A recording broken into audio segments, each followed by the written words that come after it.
What's going on, everybody? Welcome back to another day, another episode of The Daily Grind. I'm 30NSG on 30NSG. I hope you guys had a good weekend.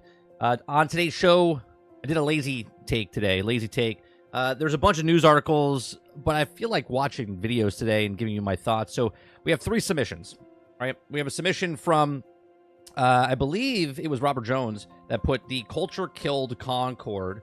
We're going to watch that video. We got Sarge putting a racing games have crashed and burned. And then Akuta Papa told me about a video from Elena, or Laura. How do you say her name? I forget her name. Alana, that's what it is. Alana, the truth about the 7 out of 10 game reviews. So these are the 3 things that are going to be the main stories or main videos that we're going to talk about today. I hope everyone had a good weekend. If you like what we do here, we do video game stories, entertainment pieces of stories. We watch videos. We talk about gaming news. If you like it, hit that like button. If you like it above that, hit the subscribe button. And if you want to go above and beyond that, become a member as little as $5. We do it Monday through Thursday from 10 o'clock in the morning till about noon Eastern. You usually go over. We also do gameplay videos in the evenings, Monday, Tuesday, Wednesday. Sometimes on Wednesday, we do a podcast called Chatting With. You can check out the latest episode we did with Greg Owens last week? It was last week. Greg Owen last week. We got other guests lined up. We don't have one this week, but we do have one next week, and I'll announce that near the end of the week when I make sure we actually have it in concrete that they're coming on the show next Wednesday. Other than that, I do appreciate you guys coming out. How's everyone doing? What's going on? Good morning. Good morning. Eclipsed, Horseman, Travis. Who else is here? Jason, Kylo. Good morning. Robert Jones. Good morning. Wonder Rose. Good morning.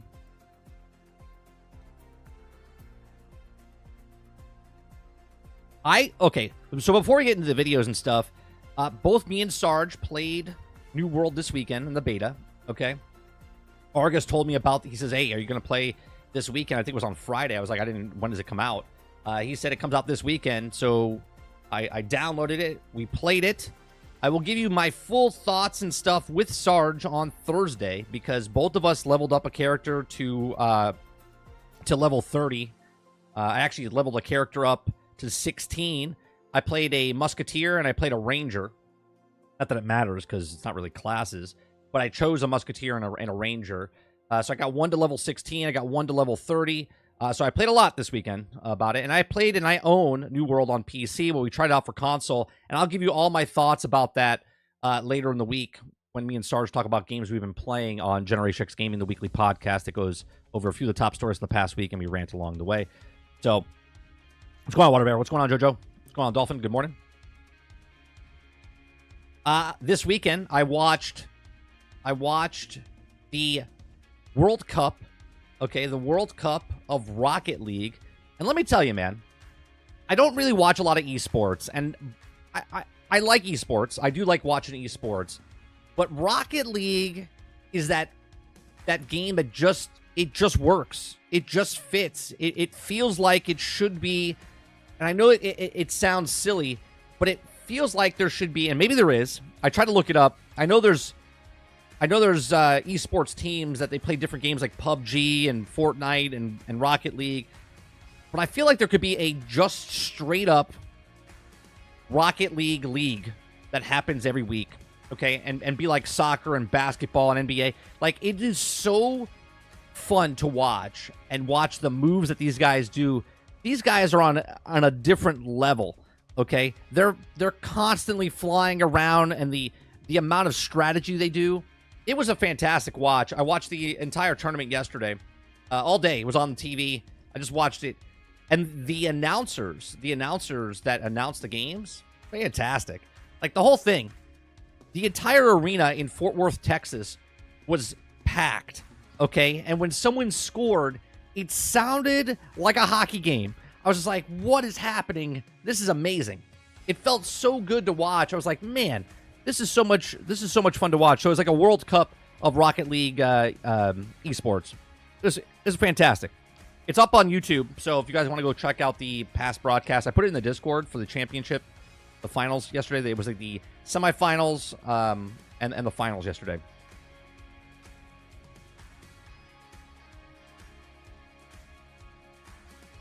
What else did I do this weekend? Oh, this weekend we went to a mall over here, and I haven't been to that mall in such a long time. And they have a razor store inside the mall, and they have all the latest greatest tech and whatnot. And I played Black Myth Wukong on a laptop, decked out laptop. I don't know what it was. Okay. And the screen was so goddamn gorgeous. I was like, what is this? And I picked up the controller. It was a wireless controller, and I was playing on the laptop. I was like, this game is gorgeous. Black Myth Wukong is gorgeous. Okay, because I haven't seen it. Like, I saw it on YouTube and stuff like that, right? But seeing it in person, I was like, holy Christ, this game is gorgeous. I wanted to buy it right then and there, and I have no interest in the game, but it was so gorgeous. I was like, I gotta buy this. I didn't. Give me the laptop. I'll take that. Travis starts off the day with hockey's only good for fights. Oh, for God's sake. You can tell Travis doesn't like any sports. Hockey's one of the greatest sports out there. People on football fields don't hit hard. People on a hockey ring hit hard. Jack says Black Myth Wukong is really good. Oh, I'm sure it's good. I was just saying how visually, like, it was amazing looking. Visually, I was just like, holy Christ, it's beautiful. One Olive's turn. Morning, Jax.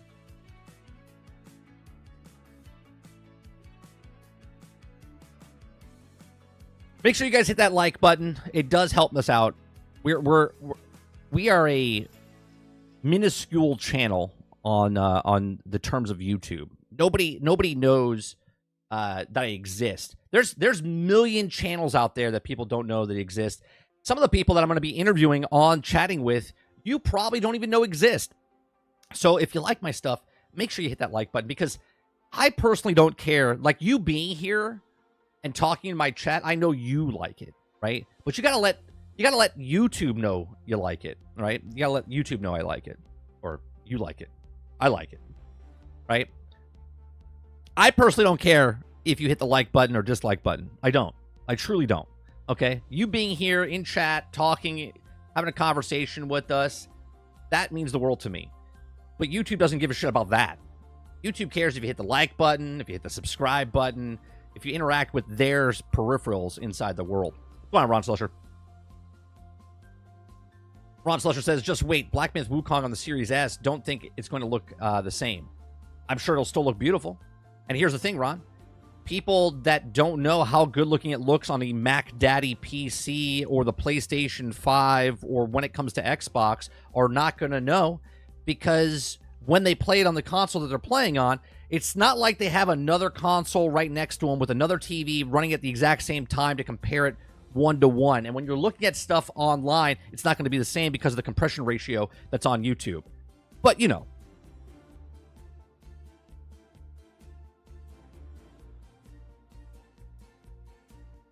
Altern says, wait, what?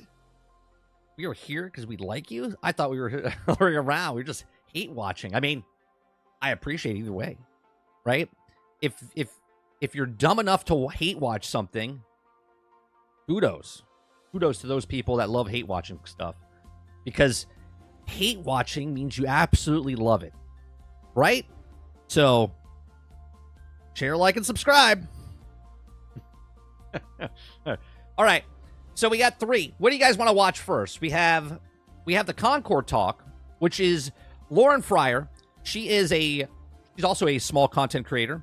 Okay, I believe she's also worked in the video game business. Okay, she is a game designer. She talks about Concord and the culture killed Concord. We can watch that video. We can watch Couch Co-op. Racing games have crashed and burned. Okay, we can watch that. It's a long one. It's 27 minutes. Or we can watch Elena, or Alana's. I always say Elena.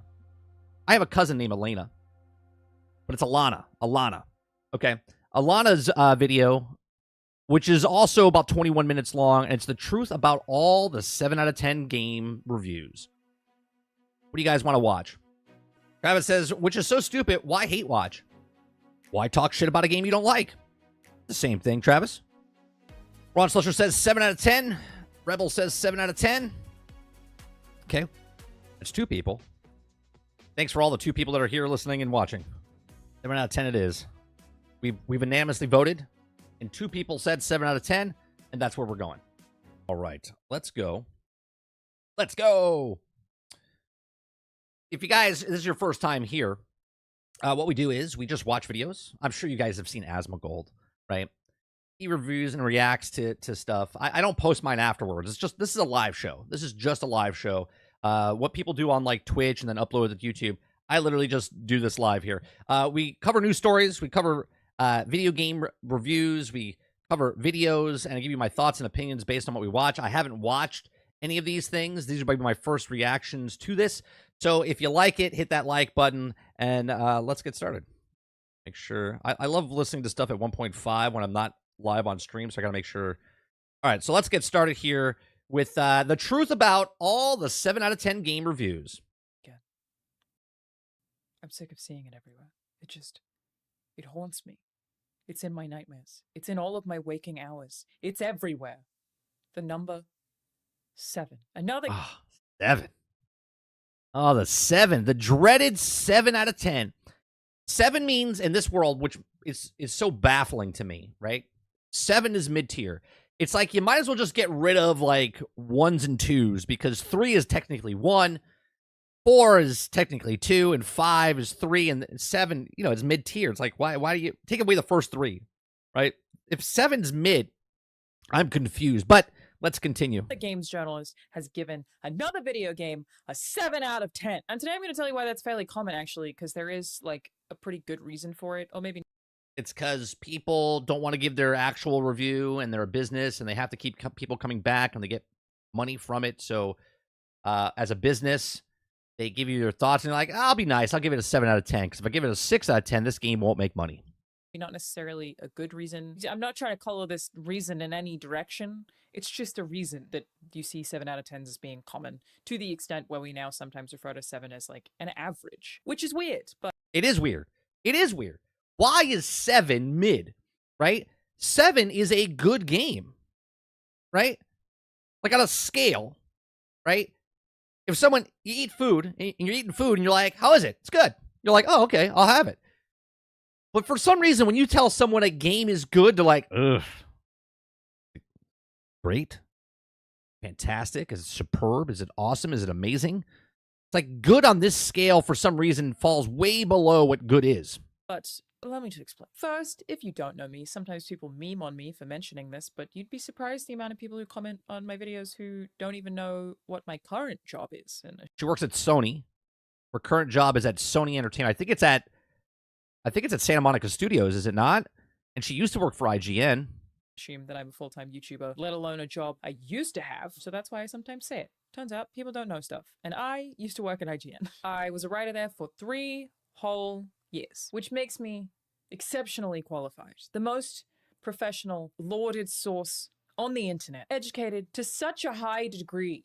I started, and I feel like that really sells it. The one person on the planet equipped to tell you that step 1 before we get into... If you guys can't tell, her being sarcastic, that's what sarcasm is, by the way, just letting people know, because a lot of people just don't know sarcasm. The rest of this video, some of y'all take game reviews way too seriously. I will explain why the 7 out of 10 is so common and why it's memed because it's so common and that it doesn't make sense. I feel like so many conversations about game reviews would be like so much more chill if you just remember that it's just some fucking guy's opinion. Right, just some fucking guy. Just a fucking guy's opinion. Or girl. I used to be that fucking guy. It's just... Oh, she used to be a fucking guy. Okay. Some fucking guy has an opinion on something. That's all a game review is. The fucking guy who writes the review is... I have to say what you want about her personally if you don't like her or not. But there's something about a girl that curses that just... My wife curses a lot. I like it. Some girl, you know what I mean? Like gives him some like bad vibes. You know what I mean? Like fucking guy is no more or less qualified to have an opinion on any other fucking guy on the street about a game. That is my genuine opinion. That is the opinion that I held when I did it and got paid for it.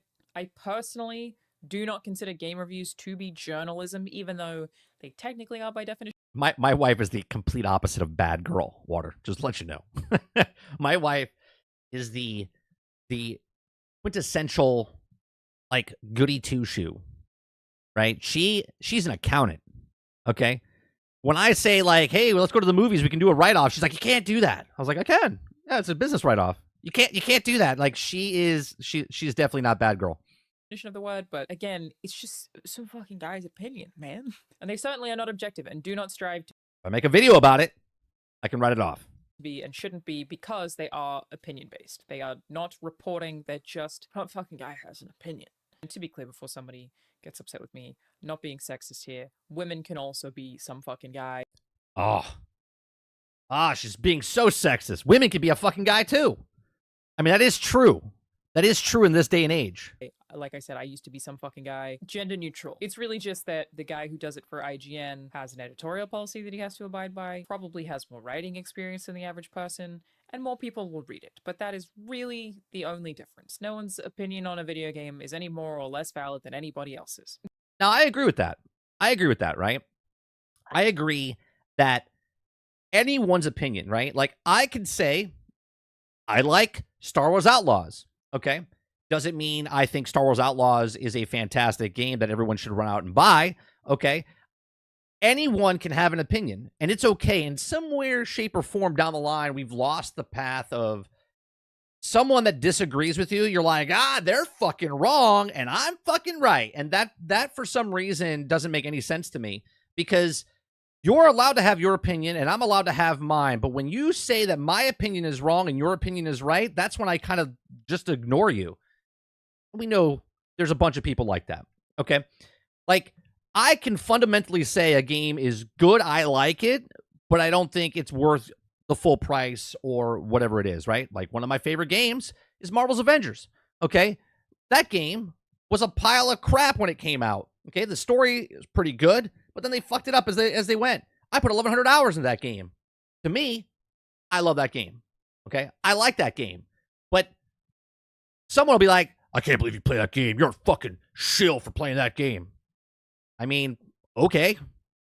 Imagine sitting at a table with each other. I'm eating steak, you're eating a salad, and you're like, you're fucking racist and sexist because you're eating a piece of meat. And I'm like, I just like meat.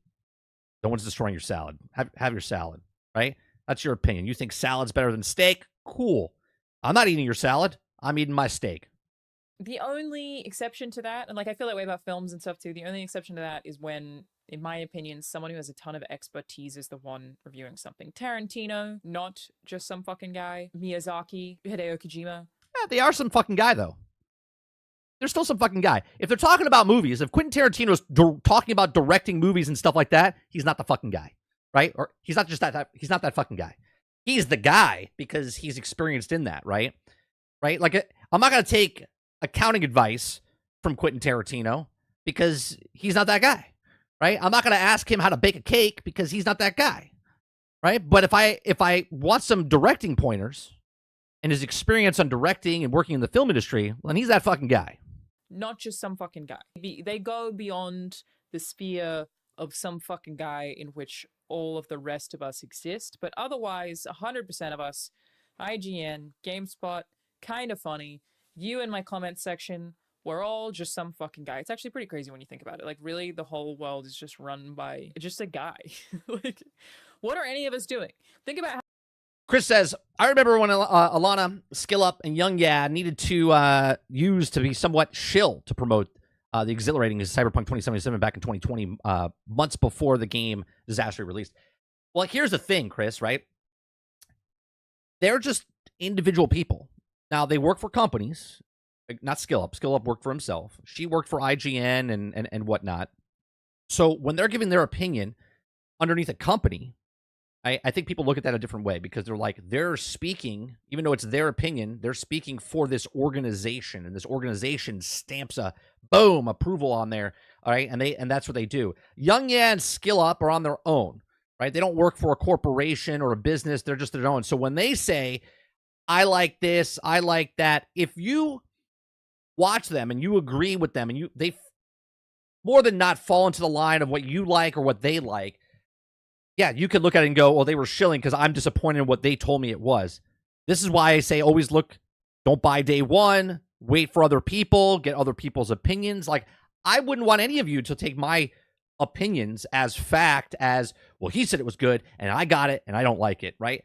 I would always recommend to, if you listen to me, you're being entertained by me, but at the same time, go watch somebody else. And if I say like this section of the game or this is good or this is bad and someone else says the exact same thing, then you got to look at it and go, well, yeah, I think there's some problems here with the video game. But if you just constantly go to people and there's never perfect, right? So if they're all talking bells and whistles and they're all like, oh, this game is just so perfect, it's the greatest game since ever made, and you got to alarms start going off like, what are they hiding? What are they doing? How many things you don't know how to do or how many mistakes that you've made, and you're still here, and that's just the same as the rest of us. None of us have any idea what's really going on. We're just some fucking guy who got a job. There it is. Okay, but first, 7 out of 10. Why is it so common? Why does it feel like... I'm telling you, sorry, Alana. I didn't mean to. Well, that doesn't look better. I guess that's... I'll make the same face. Don't worry. All right. Oh, there's not a bad... I can't pause you. You know what? We'll go back to this. I don't like pausing on people's faces when they're like, what's going on, just Haley? So I truly believe that the 7 out of 10 is that their own bias or non-bias stuff when they're writing the reviews. I believe when they're writing it, they can't go below a certain thing unless it's truly below it, right? They can't. And again, this is my thoughts. This is not factual of what they're doing. But I would assume, working for a company, that when you're writing something up and you're like, I really like the game, but it's got a couple issues. I can't give it lower than a 7. So we're just going to give a 7 because reviews, even though I say don't matter, it does affect people's buying. They're like, wow, if the game's a 6 or a 5, they're like, I'm not going to buy it. 7s is that bare minimum stage. People are like, oh, got a 7? All right, I'll probably like it, right? And I think that's the reason they give 7s and not 6s. Yes. Okay, but first, 7 out of 10. Why is it so common? Why does it feel like 7 out of 10 has become the average video game score, at the very least in the AAA gaming space? Why is everything a 7 out of 10? Why is it so common? What happened to the other half of the scale? Why aren't we using it? In my opinion, it actually is because 7 out of 10 kind of has become average for AAA games, but maybe not for the reasons that most people... Plus, each individual outlet, person, place, thing has their own scale of what 1 through 10 or 1 through 20 or 1 through 100 means. Would think. Important to note before we get into this that different websites do have different scales. There you go. A 9 for IGN is not the same as a 9 for some... Wait a minute. What was 10? What's 10? AAA games, but maybe not for the reasons that most people would think. Important to note before we get into... Masterpiece. God of War, Last of Us, Legend of Zelda, Breath of the Wild, and Grand Theft Auto. I honestly don't think any game should be up there. It can't have one. A masterpiece can't have one issue. Not one. Okay? Into this that different websites do have different scales. A 9 for IGN is not the same. Resident Evil 2, Super Smash Brothers, Forza Horizon 4, and Batman Arkham Knights is an amazing category. I would take everything from the masterpiece and bring it down to a 9 myself, right? 9, 9.5, or whatever. As a 9 for some other website. You have any feelings about reviews that you look up what their individual scales mean? One thing that I see people mistake all the time is that they think a 10 out of 10 is a perfect score or that it's a perfect game. For IGN, for example, a 10 does not mean perfect. It just means masterpiece, because no game is perfect except for Portal. And maybe... Yeah, no game is perfect except the games that she likes, right? Like, in my head, if I had to give a masterpiece, right? If I had to give a masterpiece, I would put it in Mass Effect 2, Red Dead Redemption 2. Like, those would be the closest in my head. That would be Star Wars Galaxies back in the day. As an MMO, would be closest to a masterpiece of MMOs. But obviously, I know that none of these are truthful to everybody else, to the masses. Maybe also Deadly Premonition and Doom 93 and Tunic. But that's the list of perfect video games. Ken Griffey Jr. Baseball back in the N64 days and the Super NES. That would be a perfect masterpiece for me. It's completed. Unless you have anything to add, editor of this video, Jacob Fullerton. The floor is yours. Gungan Frontier. All your favorite characters are there. You get to play with Fombas and Falumpa sets and plant trees on the moon. And the UI is a clam. 10 out of 10. Perfect game. That's it. That's basically all you need. There we go. Comprehensive list of perfect video games. Yeah. No, really, Perfect none video game. exist. 10 out of 10 means masterpiece, right? It is a masterpiece. It doesn't mean it's perfect. But for whatever website that you read reviews from or whatever discourse you're involved in, I recommend checking out their individual scales. And if you look at a 7 on the... Yeah, but I don't even think it's... I don't think you should put anyone's scales in your head. Again, this is just my opinion. Okay, obviously it's my channel, 30NSG. Hit that like button, hit the subscribe button. Okay, but I don't think you should look at their scales. Like, why put it on a scale? This is why I think reviews, and me and Sarge talk about this all the time. This is why I think reviews should break down the game for what it is. This is why I've tossed all game reviews that bring up any politics or any kind of DEI into their articles. I throw out the fucking window and I don't trust them anymore. Okay? I just want someone to tell me what the game is. Skill Up, ACG, Force Gaming. There's a couple of other people that are out there that do really good reviews. I can't think of off the top of my head. ACG, in my opinion, is one of the better reviews out there, period. Because he just breaks the game down for you. Not with his experience on top of the thing. He tells you what it is. He tells you what the game is and then says, when I was playing, in my experience, this is what was happening. But overall, this is what's happening in the game. And this is what it is. This is the sound quality. This is the gameplay. This is the level design. He tells you everything and then tells you, is it a wait, a purchase, a guarantee like buy on your shelf or whatever his scale is. But at the end of the day, it's just like you look at it and go, oh, all right. I like gameplay. He said the gameplay is good. Gives me the approval. So then I would be interested in playing that game. On the IGN scale, 7 means good. Not great, just good. When I worked there and I reviewed video games and movies and stuff sometimes, Dan Stapleton, the executive editor of reviews at IGN, told me to treat what score I would have if I was having trouble as what would I say if someone walked up to me on the street and asked. So a 7 would be, yeah, it's good. It's not great, it's good. Yeah, it's good. I don't think good's changed. Good. How's your food? It's good. How was the ride? It was good. Right? How was your travel? It was good. Right? It's good. Good is good. Good's not great. Good's not fantastic. Good is also not terrible or bad or subpar. It's good. Because, to be honest, assigning a score to however many 1,000 words you've written where you try to really explain every single nuance of this thing and why you do or don't like it is extremely difficult and sucky, but it's just really important to audiences. Like, it gets clearly so much engagement from these websites. People want the opinions distilled into a little number. It generates so much discourse. It generated this video, technically, and probably... The number system generates income. Let's be honest. Let's be honest. Right? It generates income for the sites that do it.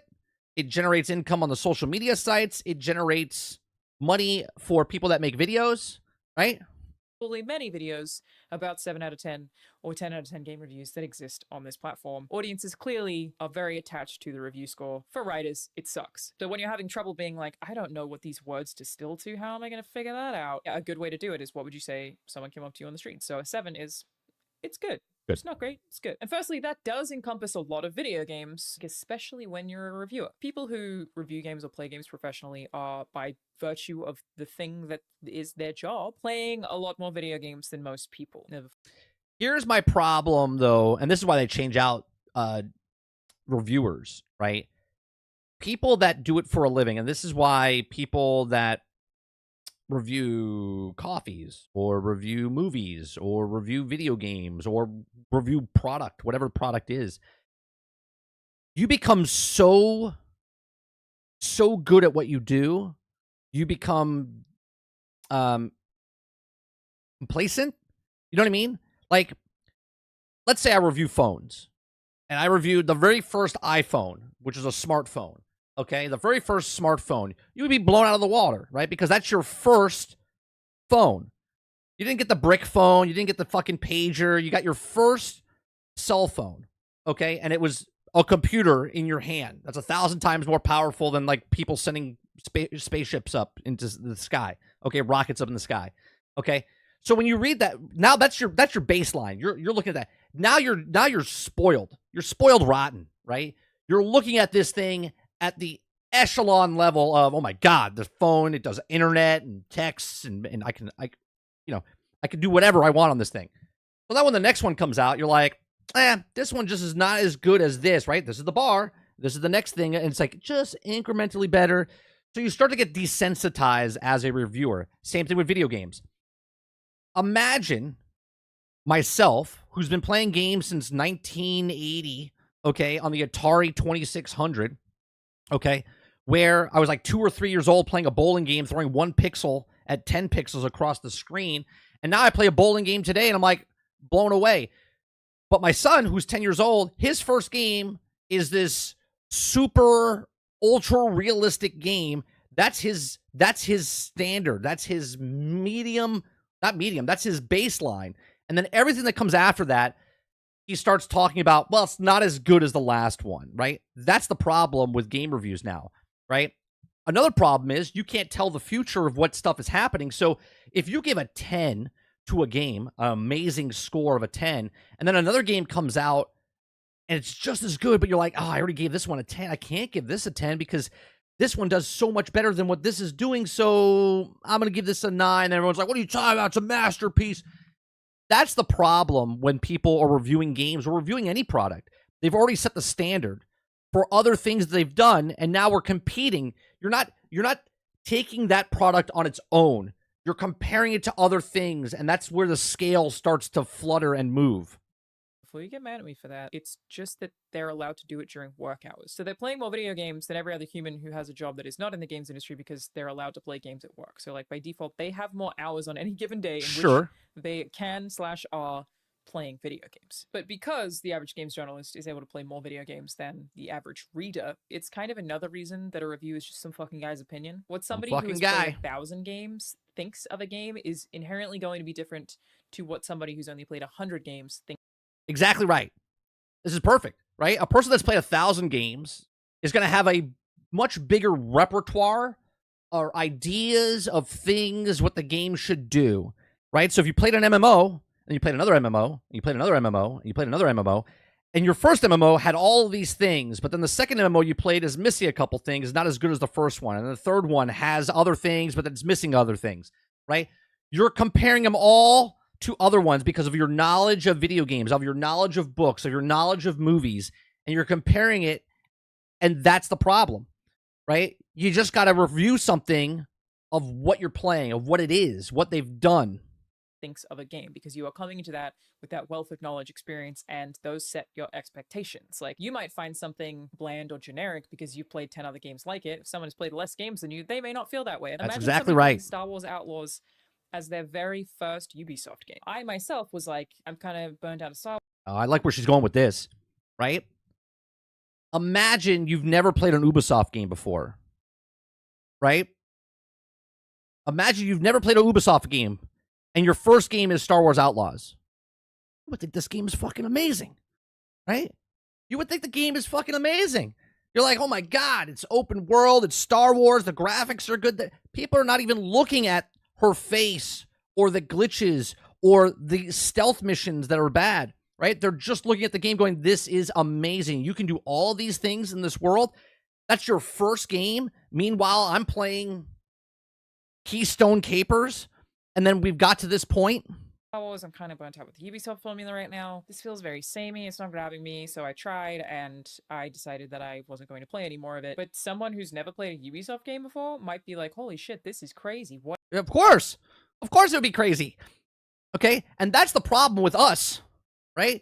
We have so many games in under our repertoire of games that we've played, our knowledge of video games that we look at and go, it's very samey, boring. I can't believe a game company that made this game or made Assassin's Creed made this bad stealth game, but meanwhile someone else plays it and like, this is amazing. What is this? We're all just a bunch of guys who have just fucking opinions. It's all so subjective, and it's impossible not to be subjective. You're inherently bringing all of the experiences that you have had into every opinion that you form on pretty much everything. And that's why reviews are what they are. They're just an opinion. Some guy's fucking opinion. Secondly, I think there's a misconception that 5 is supposed to mean average on the scales, where it doesn't. Right. See, 5 is mediocre, right? I don't think 5 7 should be mid. Good should be mid, right? Middle of the round, good.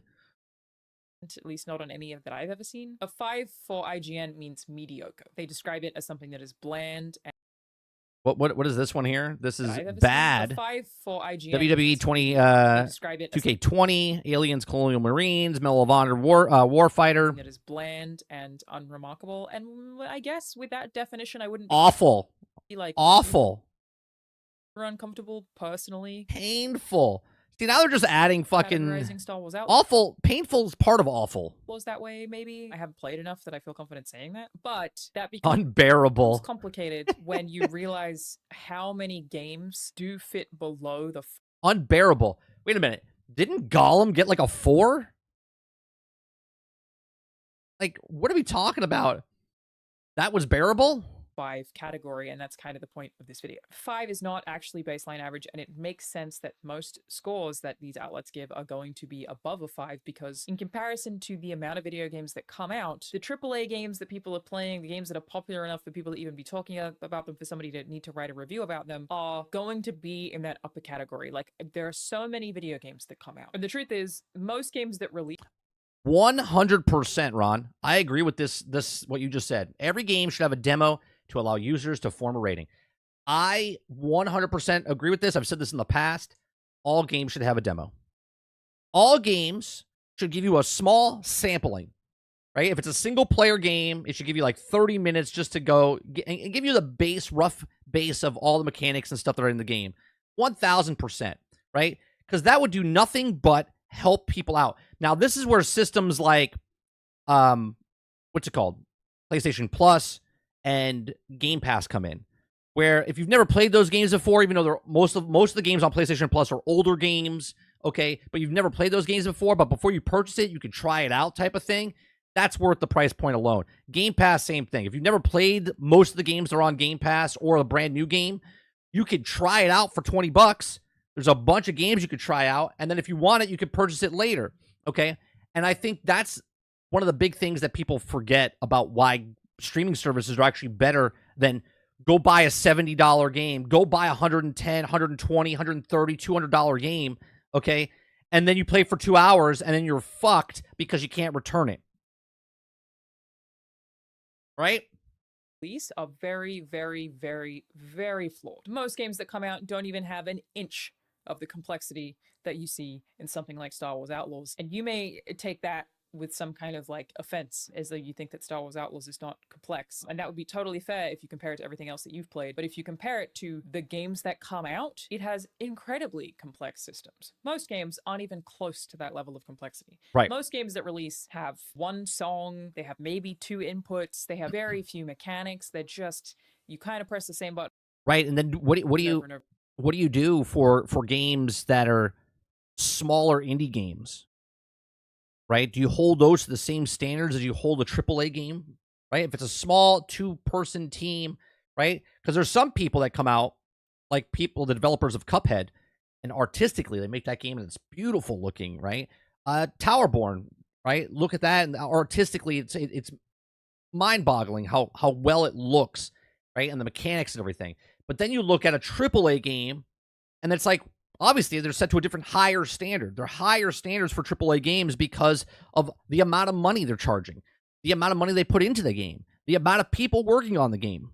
Over and over again. A lot of them crash all the time. They're very buggy. Sometimes they don't even have music. Most games that come out do not have even like an inch of the complexity or nuance that you are used to in AAA video games. Bad UI, unintuitive controls, just all of the things that net them somewhere between 1 to 5 on a game review scale. That means that they kind of need the space for the 5 to 10 for the other games.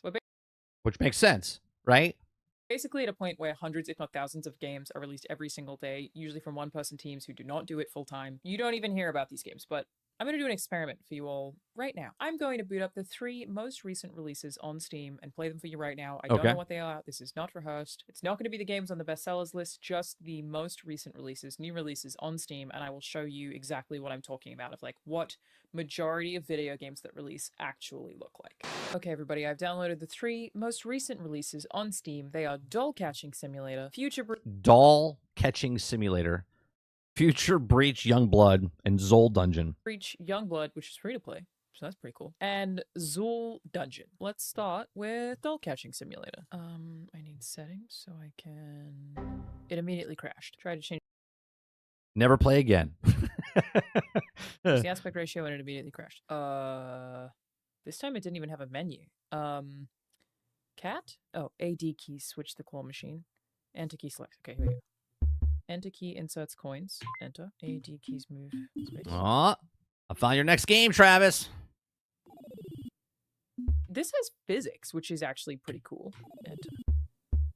Just like in real life, they've nailed it, to be honest. Pick it up, pick it up.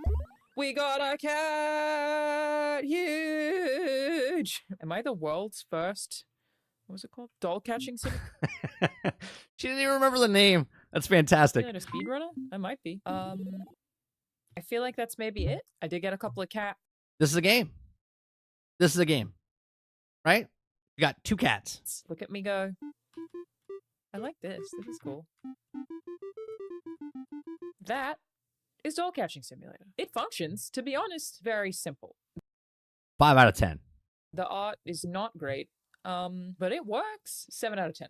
Next, Yeah, 7 out of 10. have Zool Dungeon. I have no idea what this is. Trap? Okay, Zool Dungeon. Zool, not enough. Unlock trap first. Okay, okay. Right click to spawn your monster. Click him. Spawn him. Click him. Spawn him. What's the timer for? Why am I being timed? The surviving hunter, 100 destroy hunter camps. I'm earning money, I think, maybe? Oh, this text. Increase base HP, PT on summon. Increase movement speed on... Oh, yeah, okay. I can wait. I can give him little buffs. That's cool. So now we got like a jacked up Hobu. Am I trying to kill these guys? Oh, okay, yeah. Okay. It's a tower Well, I think defense, this is- maybe I vampire just spawn these survivor in, type of kill thing? These dudes. Oh, did I lose? Oh. Well, that's Zool Dungeon. Compelling. I mean, I'm gonna pick that up. That looks fantastic. Last but not least is Future Youngblood, a game that is apparently made with Unity. Game? Hello, this is a preview build to show the initial gameplay. Later versions will... Oh, okay, hang on. I can't do this one. As it turns out, Future Breach Youngblood was just a demo, so I'm gonna go back to the Steam... You can still do a demo. Or the Steam store, rather, and we will get... Deep in the dungeon! I need to reach floor 240 to escape from here. Okay, I like the music. Not something I could see myself playing for a super long time at this rate. I don't even but know it's really just arrow keys, which means you can move through is it pretty happening. fast, and it's, you know what, it's pretty fun. It's not bad. You get the idea. Probably the top 10 looks like that kind of thing. Maybe even more than that. And websites like IGN have to effectively reserve the lower half of their scales for those games because those games exist. They just very rarely review them because most people don't know what they are. Like, if people aren't searching for them, people aren't really trying to figure out if they need to buy them or not, so you don't really need to write. So then why don't they I don't know. I guess it's more confusing, but for independent developers, why don't they have a different scale? Right? Why are we putting the AAA games where AAA games they use the whole scale, 1 through 10, but the smaller games don't use 1 through 10? Because let's say Doll Catcher was a 7 out of 10, but then also Cyberpunk was 7 out of 10. You'd be like, how is this game compared to this game? Right? But that's just it. You're not comparing the games. You're comparing the game to a working... Is it working? Does it have music? Does it have gameplay? Does it have design? Does it have function? Does it have all these things? And that's why I hate the scale. I hate the scoring scale. Review for them. But in case one goes viral, like the day before, for example, very bad basic video game, they still need to have that bottom half of the scale there for those games. And when you consider how many games are like that, it starts to make a little more sense why you keep seeing AAA games on the other half of the scale. Like, that's the breadth of the scale that is being considered. AAA games are inherently a lot more complex than majority of the games that come out every day, so they are far, far, far more deserving of the top 5 part of that scale. The scale is not just AAA. Does that make sense? Am I articulating this? I remember when Diablo 4 got massively review bombed by... I hate that fucking term. I hate that term about review bomb. Review bomb is the people that are playing the game are upset because the game comes out and it's not working properly. or it's missing features, or it's doing something and they're letting you know because we have no other voice. Once you purchase that game and you're over 2 hours, there's nothing you can do except make your statement by putting a review. Reviews can change.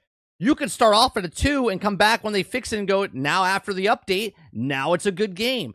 But the fact that these outlets run with, well, this game's bad and people are review bombing it. No, they're voicing their opinion because your game, one, is not complete. Diablo 4, as much as I liked playing the story and whatnot, the game was incomplete. Okay? Space Marines 2, right now, people are loving it. The game is incomplete. Okay? And this is the problem with the industry. This goes into a completely different conversation about reviewing. Okay? But it's an incomplete game. And yet people are like, oh, it's being review bombed. No, people are voicing their opinions because there's no other way to do it. The user ratings, maybe a month or so after it came out, which was deserved. They made some disappointing changes, but people were giving it like a 2 out of 10 and calling games journalists shills because they weren't giving it 2 out of 10. But when you see the games that I just showed you, and then you compare it to something like Diablo 4, which has complex systems and enemies and classes and a ton of progression and music and sound design and art, you can see why. Pause there for a second. Chris says, actually, I'm just glad and happy that I finished Cyberpunk 27 back in August 2022, pre-Edge Runners update. It was kind of it was kind of good, surprisingly. Only wish CD Projekt Red made their official third-person mode. Review bombing is when you haven't actually bought it or played it enough to experience the things that you're also including in your review, or at all. But reviewing things you've heard others say. That's not what review bombing is, okay? You and I both know you can't prove if the person played the game or not played the game, okay? Someone that comes in just writes, game sucks. You can assume that they didn't play the game, but you can't say they didn't play the game, okay? Because I play games all the time, and I've never left a review. Never left a review. There's plenty of games that I absolutely love, and I would recommend to people, never left a review, okay? So to say that people that leave bad reviews that don't play the game, and that's why review bombing? No, review bombing is a term used because they want to make sure, they use it in the movie industry all the time, Acolyte's being review bombed. No, Acolyte sucked balls, and that's why it sucked. And that's why people left bad reviews, okay? Hence why, if it didn't suck, they would have made a season 2, but they didn't, okay? So to say that all review bombs are things that people, you know, well, they didn't actually play the game or watch the show is just bullshit. You can't prove that. You can say it, and it sounds awesome when you say it, but you can't actually prove it. It doesn't really exist in the same realm as a lot of the 2s that come out every day. It was functional, and it had this cool feature where you could actually play it for more than 5 minutes without being extremely bored. Basically, Steam is full of a lot of things that like barely count as video games for what the general public understands a video game to be, and most of them aren't even really worth reviewing, but the scale has to still exist for them. And it's like, I get why if you've only played AAA games, if you only played really, really popular games that do rise above, you know, the schlock of majority of the stuff that comes out, that you would have a skewed perception of what the scale looks like. Your scale is probably different to the scale of some. The scale that it is right now in AAA landscape, get rid of 1 through 6. It's 7, 8, 9, 10. 7 is garbage. 8 is just above garbage. 9 is a must-have day 1, and 10 obviously is a must-own. That's the scale right now. 7 is the bottom rung of the AAA landscape. Some motherfucking guy, based on just what you've played, where reviewers often have played a lot of stuff that falls on the lower half of that scale and is the reason the lower half of that scale exists. I think you could pretty easily make a case that they should just not touch those lower half games at all, and that you could like have a scale just. Yeah, but Chapter 8, I think I said Chris, but Chapter 8, there's also the opposite of that, right? What do we call review party? What are we calling the opposite of review bombing? Okay? Because for every 0s and 1s that people do, there's people that do 10s just to negate that. So, again, you can't say because the people are tweeting it out there, they're not real.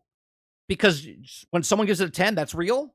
Because there's people that try to prop up something just as much as people try to destroy it. This is why scaling is stupid, and you should just go with, how is the game? Is the game a game? This is why I tell people do not buy a game day one. Wait for reviews. Wait for day 2, day 3, week 1 to see actually how the game is and then purchase the game instead of, I got to buy it today because I'm so excited. Just for AAA games, and they could be two separate things. But I think that would also be pretty complicated to explain to audiences in a lot of cases, where I feel like it's probably easier to explain, no, a 0 or a 1 or a 2 is for games that don't function. Diablo 4 making changes that negatively impact the game didn't make it completely non-functional, or didn't make it so that the only thing you could do was like play a claw machine. You know what I mean? But yeah, you could certainly argue for that if you wanted to. Go ahead. I'm just explaining why it currently exists the way that it does. And to be clear, I'm not trying to defend IGN in making this video in any capacity, even when But people are going to tell you you are because you worked for them and you're friends. I worked there. They had game reviews come out that I staunchly disagreed with. When I worked there, they had the Doom 2016 review, which was written by a freelancer who gave it was like an insane low score. Yeah, it was a 7.1 for Doom 2016. And I remember like everyone in the office being like, not fucking agree with that at all. But it was from Job Gilroy, who did not even work in the IGN office, a total freelancer. Why you gotta call them out like that? I don't think he even wrote for IGN very often, like maybe 1 or 2 times. I'm not actually sure. But like they've certainly had review scores that I fundamentally disagreed with. And She looks like she's gonna cry. I just think it's her eyes. Like I don't think she looks like she's gonna cry. that's just She's a very dry sense of humor person. sort of the reality of reviews being just written by some fucking guy. But yes, this is She looks like she stays up a lot and works a lot. She doesn't have rings in her eyes or anything. Maybe she does, and she puts makeup on. Right? I'm not judging her, but her eyes just look like she's. I mean, look at my eyes. I'm dead inside. Want to look at my eyes? Look. Am I crying? Inside. Inside I am. essentially why you might feel like you see so many review scores that are above a 5, or you feel like the lower half of the scale is being underutilized. It's why 7s feel like it might be average, and why I've heard people like call to... Hey. In a guy's world, 7's not average. change the 7 to a 5. But it's just when you factor in games that you probably haven't played or probably haven't heard of, the bottom of the scale gets very, very, very full very fast, and your triple... Chapter 8 says, my point is that people are misusing the term review bomb, not that all bad reviews are fake. Absolutely. That's the go-to thing, though, right? Just like when people don't like something and they put a character of diversity in there, if we don't like it, everyone's misogynistic, sexist, and racist, okay? Even though we don't like the game or show or whatever because of what the thing is, not because of the character that's in it. But they love going to that first, right? So journalists, separate from the people that review the game, the other people that write the reviews of, or I guess pop culture or whatever, like to run to that first. This game's bad because people are review bombing it, not because it's actually bad. The Acolyte is bad because people are review bombing it, not because of bad writing, right? And that is the major thing. Just like other things in the world, right? When something actually bad happens to somebody and it's the, and then someone says it happened, but that it actually happened, it dilutes, okay, what actually happened for people, or actually bad reviews, or actually bad things that happen in the real world. AAA games start to look a whole lot better in comparison. And finally, I know that this isn't going to sway anybody who already feels some way about this, but just to establish it, no publisher is giving an IGN reviewer a bunch of money to influence a review score. You hear that, Travis? I think that was directed towards you specifically. She might know you. All right, did you hear that? She said that there has been no money given to IGN, okay, for the review score. There are ways that companies try to manipulate positive review scores in ways that I think are extremely egregious and actually far worse than I think the general public realizes. Like, this stuff is huge. I'm gonna make a whole separate video about this. You're absolutely right, Chapter, when you say on the flip side, sometimes people are usually being sexist, misogynistic, or racist, but we can't effectively call them out because it can whine. Everyone always says that's it. It's fucking all around. But that's just it. You can't prove, right? See, the thing is, when someone says that they're being threatened, right, and they're like, I was threatened and a death threat was given to me, show us the receipts. But nobody wants to do that, right? Nobody wants to show us the receipts, but they love to say it out loud. It's like the boy who cried wolf type of thing, right? And sure, are there sexist, racist, misogynistic people out in the world? 100%. Guarantee you there's at least one in our chat of how many? 43. Okay? There might be 1 out of 100, 1 out of 1,000. Do they exist? They do. But the way the reviewers and the journalists report on it, it's that everybody that's in the video game space, 10 out of 10, 9 out of 10 people are sexist, racist, and misogynistic, and that's just not the case. They can't prove it. Can't prove it. I was going to put it in this video, but then it's like too many topics in one video. It's a lot. I will make a separate video about basically like publishers, companies trying to influence people to get positive reviews and the manipulative tactics that are used for that. There is so much to say and so much to unpack. But we're just handing somebody money to give a game a score, which, by the way, as an aside, I've seen people recently suggest that IGN was paid to give Star Wars Outlaws the 7 out of 10. But why would you pay for a 7? If that's true, why would you pay for a 7? If you're going to pay money, you might as well, like, what are they charging? Right? What is it? Like, 100 grand gets you a 7, 500 grand gets you an 8? Like, what are they charging? Why would you pay for a 7? That's what I'm saying. Why would you pay for a 7? 7? If you're paying a reviewer, you couldn't just slip them, like, you know, company like Ubisoft with a shit ton of money, just like another 50 grand or whatever the fuck, and be like, just make it a 10. Why would they pay for it? Well, you don't want to make it a 10, because then you definitely know they paid for it, right? Like, if a game like that paid for it and it became a 10, be like, that's not a 10 game. 7. But handing somebody money to give any review score is extremely illegal. And these companies have giant legal teams who are so hardcore and so intense about this kind of stuff. Their whole job is to prevent the company from getting sued or getting fined. That is the Chapter 8 says, I mean, I don't need to prove that people intend to be sexist or racist. Just that what they said is that thing. As a woman who has to deal with the jackholes in gaming, I feel strongly about this. Look, I can't tell you how you feel and stuff, and you have your opinion and I have mine. But when someone calls me sexist, racist, misogynistic, when I know I'm not, 1,000% I know I'm not, right? Am I not allowed to push back on that?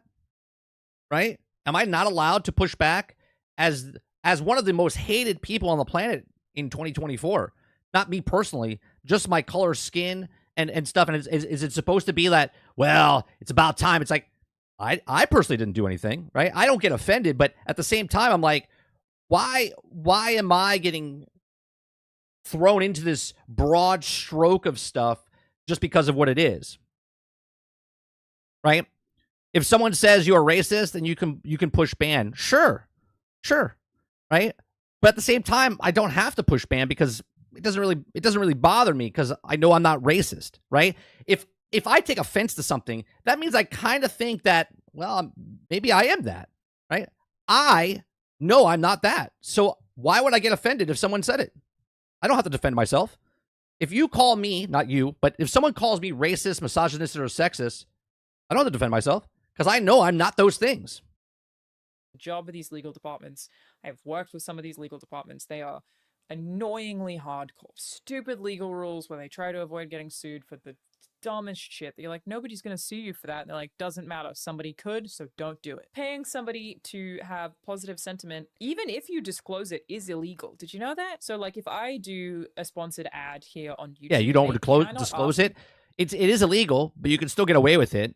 But if it's found out that you hit it, then it's illegal. To say something that I don't believe. They are not allowed to ever say, hey, can you say this sentence? I think I've received pushback on that maybe once where they were like, can you say that? And I was like, I don't feel that way. And they had to be like, okay, they are not allowed to do that. That is very, very, very illegal and taken very, very seriously. So paying... I don't know how that's true, to be honest, because I used to work in the television and film and commercial field, and there are scripts that people read.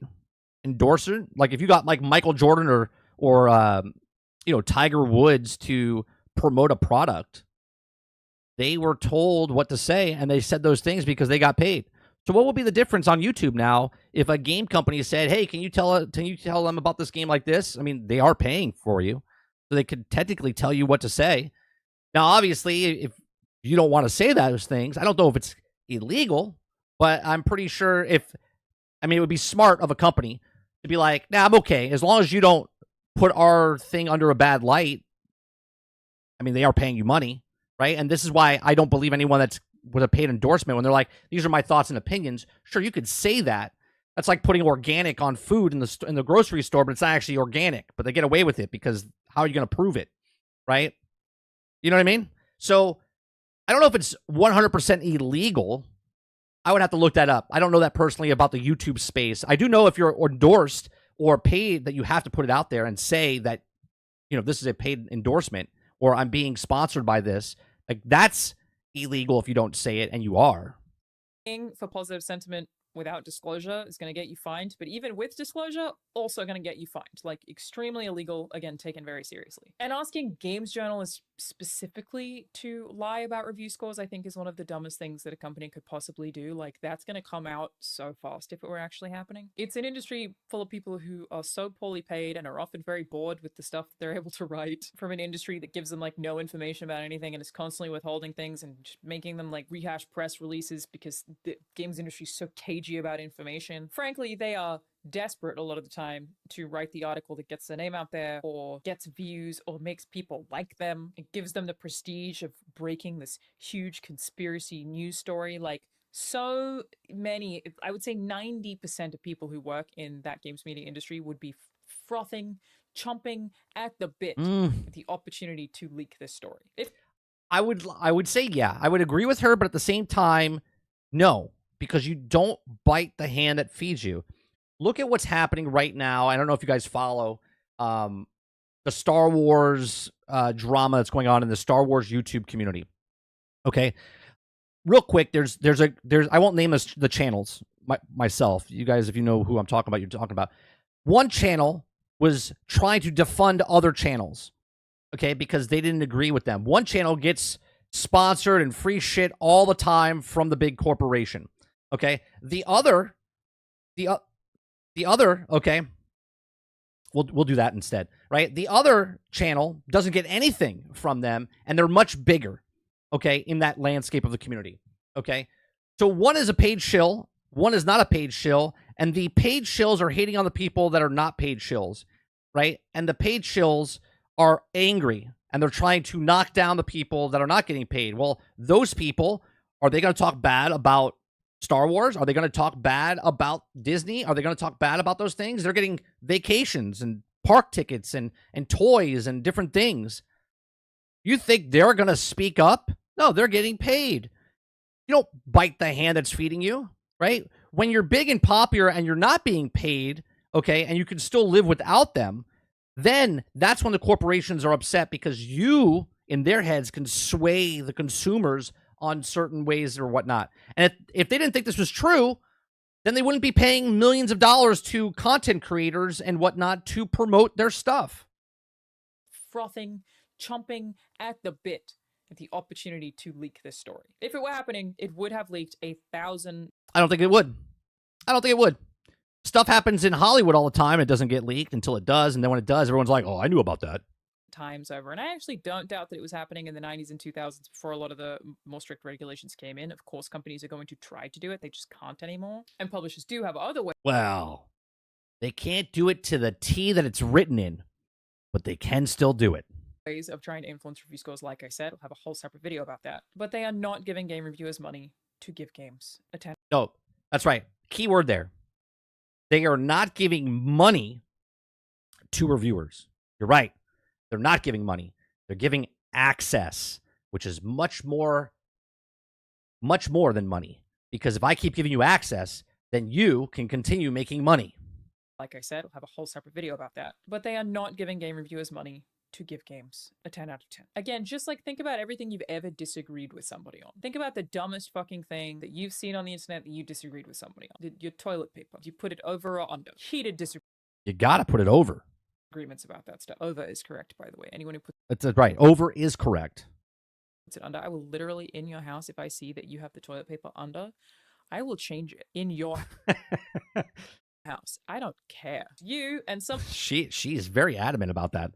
Right? She will change she will change her toilet paper around. I mean, she is correct though. It is over. The toilet paper under, I will change it in your house. I don't care. You and some fucking guy are gonna have different opinions. It's boring, but it's true. And as an aside, on my own aside, I promise you, if I ever find any evidence or any even suggestion that game reviewers are being paid off, I will tell you in a heartbeat. I would get Well, she could, because she's a 600,000 subscriber channel and she works in that space, right? If I broke a story like this, what do you think would happen to my channel? We go from like 2,000 to 20,000, get so many subscribers. People would be so happy and then I would have a whole bunch of subscribers that are only here for me doing the latest breaking stuff in the industry. with me. It would get so many views, so much credibility. She finally outed it. Wow, look at this person go. That's my epics. Instead, I'm doing my routinely dumb bitch move of telling you the truth that I know most of you probably don't want to hear. Not most of you. It's just the ones who don't want to hear it really don't want to hear it and are definitely going to get mad at me in the comment sections of this video. Like, I'm aware of that. In fact, I will probably lose subscribers for this video. I actively reject the proven. I mean, it's okay if you lose subscribers, because then your viewer count probably go up, and then the people that actually like your content. But anyway. To be excellent strategy of saying the thing the masses would like to hear and make the controversial video that will force people to yell at me. All that to say, it would be a lot easier for me, or as someone who actually does work in media, to come out and say reviewers are being paid off. If it were happening, they would have done it by now a million times over already. I would have done it by now a million times over already. I don't review games that don't accept codes. I have no reason to lie to you about this. It's just not happening. It's just some fucking guy. There are also just a bunch of I like this. Just fucking. It's just some fucking guy. factors where it comes to some fucking guy's opinion, where the person who reviews the game is the most likely to be excited about that game because they put their name down on the sheet where they said they wanted to review it. So they. Well, some people review games, and we know this is a fact. Some people review games that they have no interest in. They get put onto an assignment because they're brand new in the industry. Maybe they're brand new at the organization, and they're like, "Hey, Timmy, go report on this." And they're like, "I don't really like MMOs." They're like, "Fuck you, go report this." And they're like, "Okay, I don't really like MMOs, and this game is kind of boring. I give it a 6 out of 10. We know that happens because there's people that review games they don't like. They are likely to be more interested. Likely more interested, but not always. In it. Basically, some fucking guy is probably into the thing that he signed up to play however many hours of and write a review of. That's why he signed up to play it. And my suggestion for people looking for game reviews that they align with is actually to just find an individual or a couple of individuals. Of course. A reviewer, like one writer or one YouTuber who you really align with, and actively seek out their opinions. I don't even feel like it makes sense to read every IGN game review when Nope. IGN is just 20 different some fucking guys who have vastly different opinions. Some fucking guys that all say 7s. From one another even, and frequently disagree on review scores even as employees of the same company. Like I said, while I worked there were review scores that were given out that I really did not agree with, but there's like nothing you can really do about that because I'm Right. not the some fucking guy who reviewed that particular thing. What I do personally is just ask my friends. I don't read reviews at all. And really, that's about it. Literally never. They mean nothing to people. This is someone that works in the industry that says that she doesn't care. See, I've said this for years. Reviews don't mean, to the masses, doesn't mean shit. Okay? There's a group of people that watch and listen to stuff, but they really don't actually care about the review. They're going to buy, the game could be a 1 out of 10. They'll be like, well, I like that, so I'm going to buy it regardless. Okay? Look at how many reviews are out there. Okay? The game sells 10 million copies, and then you go to a review site, if it's on Xbox or PlayStation, or Nintendo or Steam, and it's a fraction of people that actually leave a review. Okay? 10 million. It'll be like 10,000 people left a review. Nobody cares. They're going to go buy the game if they like it or not. They're going to go out and buy the game because they like that game. They like the IP. They like that genre. Their friends buying it. It looks cool. Whatever it is, that's the real reason people buy games. Friends. I don't read reviews at all. Literally never. They mean nothing to me whatsoever. And I even felt this way when I worked in that space. I just asked friends what they think of something and what they like about it and what they didn't like about it. And based on what I know about that friend and what they said they liked or they didn't like, I can make an assessment on whether I will or will not like something. Basically, 7 out of 10 is the average because the scale accounts for the amount of games that do not have even half the complexity of most of the games that you play, and does need to have the lower half of that scale in case one of those games gets reviewed. Again, I'm not trying to defend that, just trying to explain it for anyone who Just some fucking guy might be interested or like has never thought about it before and was, if this video makes anyone go, oh, yeah, that makes sense, then great. And remember, game reviews are just the opinion of some fucking guy. There you go. I can't believe Just some fucking guy. Okay, so that's video 1.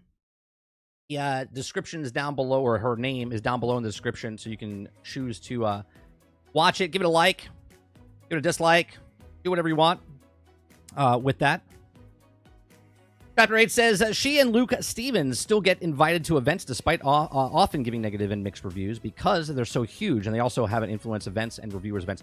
Sure, but Luke has said in his own channel that he also is blacklisted for a lot of things. Skill Up is blacklisted from a lot of events as well, and different companies, because certain companies don't want them there because they know that they are going to give them their honest review, and they don't get their honest review anymore because they're not invited. So they have to give their honest review after the fact.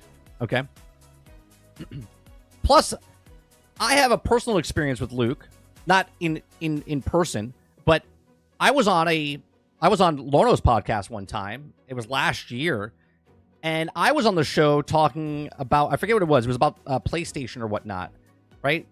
Obviously, Lono leans more towards PlayStation, and I don't lean towards any side. I was just on the show, and Luke responded to one of our videos, and he called me a PlayStation fanboy, which I thought was hilarious because he only watched about 2 minutes of a hour-and-a-half long video.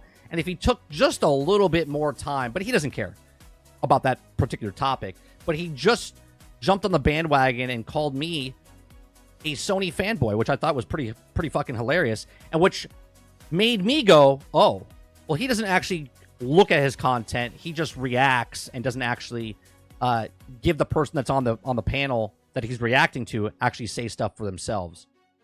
So that's just a personal thing that I have. I was like, that's weird. Like, I watched the whole video of this, right?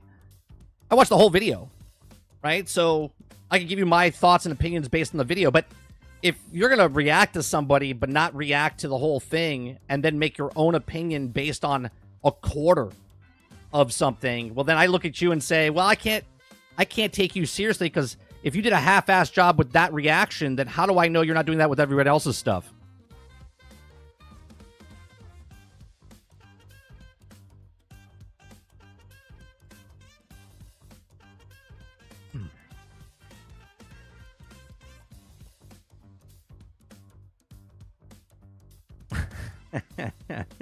My thumbnail's offensive. I thought you were going to say because of a bad driver. Which one do I have up? I forgot. Did I do the one with the hand up in the air? Yeah, I did. Oh, by the way, if you guys are a member and you link up to your Discord, you can help me, because I put a couple different thumbnails in the feedback channel in our Discord, and you guys can help me choose which one I do. You could sway me, right? It doesn't mean that you guys vote. If you guys vote more one way, I'm like, I kind of like, because I felt like all three topics felt like it was a disaster. Hence why I was using the steering wheel.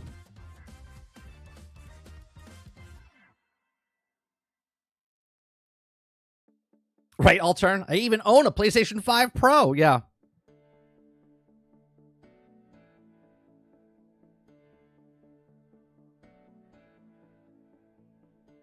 Oh, I watch Luke Stevens, right?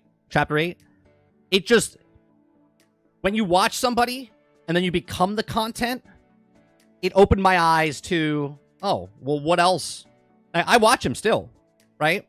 I watch him too. I watch him as well. I'm not saying that he's bad in any way, shape, or form. I'm saying from a personal standpoint, talking to his audience, saying that I'm a Sony fanboy, when he doesn't even know me. He saw one little moment of a topic we were talking about, and he just labeled me that. And I was like, oh, well, if he's doing that for me, then what else is he doing it for? That's all I'm saying.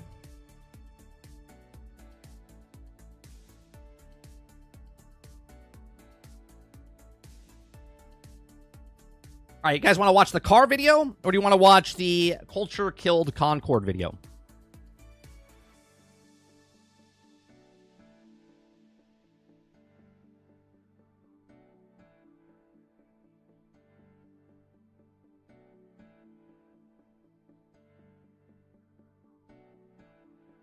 I'm not arguing with you. I am not arguing. I'm literally giving you experience of the character you brought up, the person you brought up. I had experience with that person, and I'm just giving you a story. There's no argument here. There's no arguments on my channel. These are called conversations.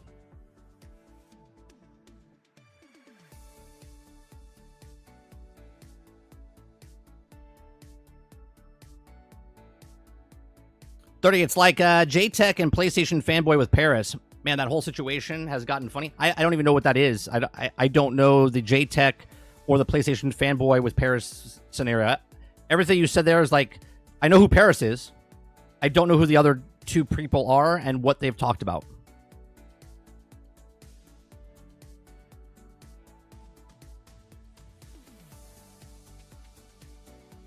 I have no idea.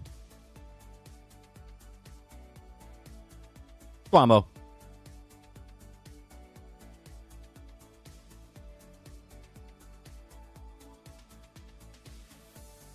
Oh, I had a funny glitch happen in Star Wars Outlaws. I wish I captured it. I was driving on the scooter, and I was getting chased by two guys. And when I turned around, I didn't know where I was, because it goes in slow motion and it turns around and you mark the guys. And then when I shot, my land speeder hit a rock when it came out of the thing, and my character flew so far, I fell out of the map and flew. I was laughing so hard. I was like, what the hell happened?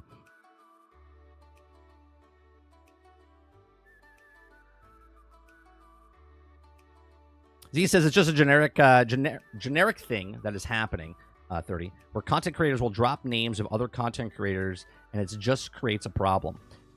I don't know. It was last year, so I don't know if that was the scenario that was happening with that specific thing, but we literally did a show, and it was like straight after the show, he was reacting to it, and just generalized that me and him were both Sony fanboys, where my take was nowhere near being a Sony fanboy. And I forget what the topic was around at the time. I want to say it was around the Hogwarts Legacy time frame, if I'm not mistaken. Chris says, Paris like Tom Paris from Star Trek Voyager? Kuda Papa says, Jay keeps using Paris out of context to simp for Sony, and Paris has told him, Are you talking about Dreamcast guy? Is that what you're talking about, Akuta Papa? Or is this a different person? I know about the Dreamcast situation, but that was like weeks and weeks ago, if not months ago.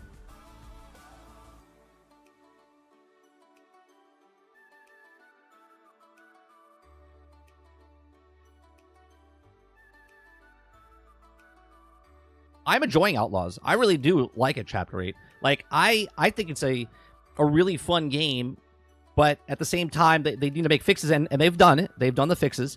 They are making more fixes. And my complaints about the game and them fixing it justifies me complaining about the certain sections and whatnot in the game.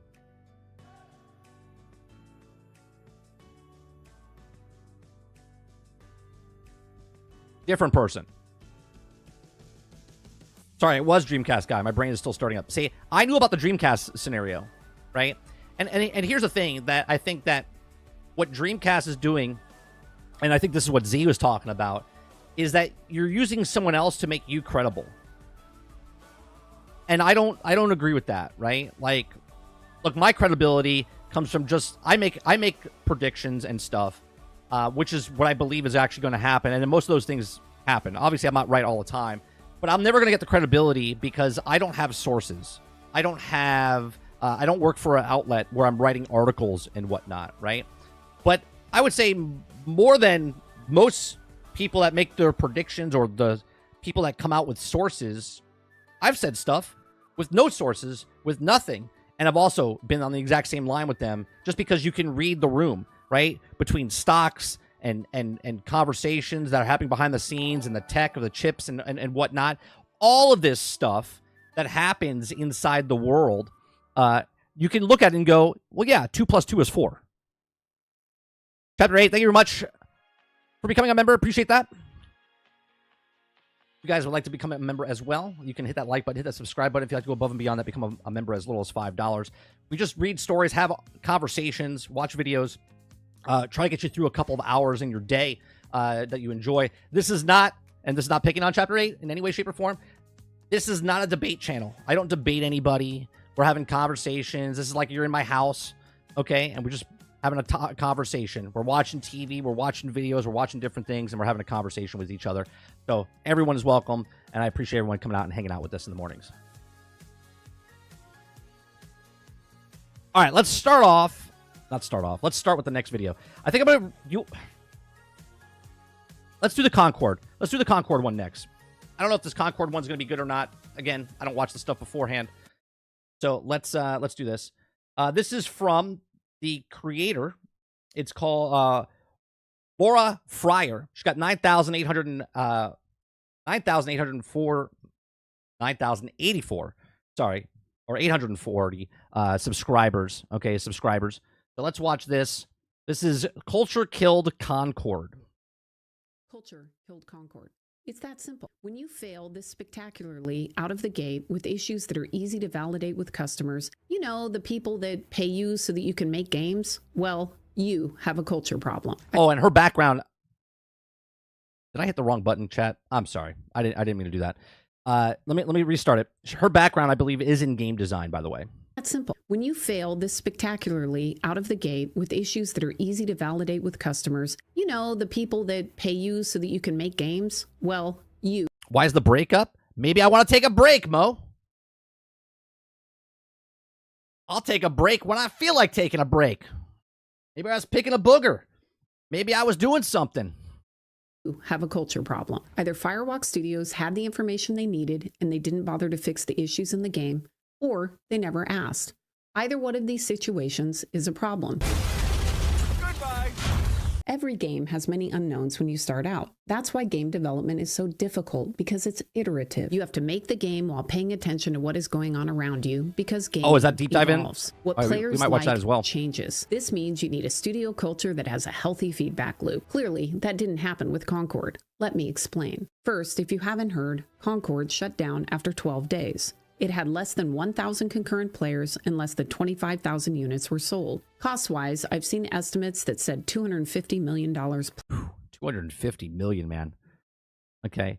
Yeah, there was more issues with this game than just the DEI character designs that were happening in the game and the $40 price tag. Plus was spent. Also, they were in development for over 6 years. And this is... Is it my internet or is the lip sync off? I don't know what you're talking about.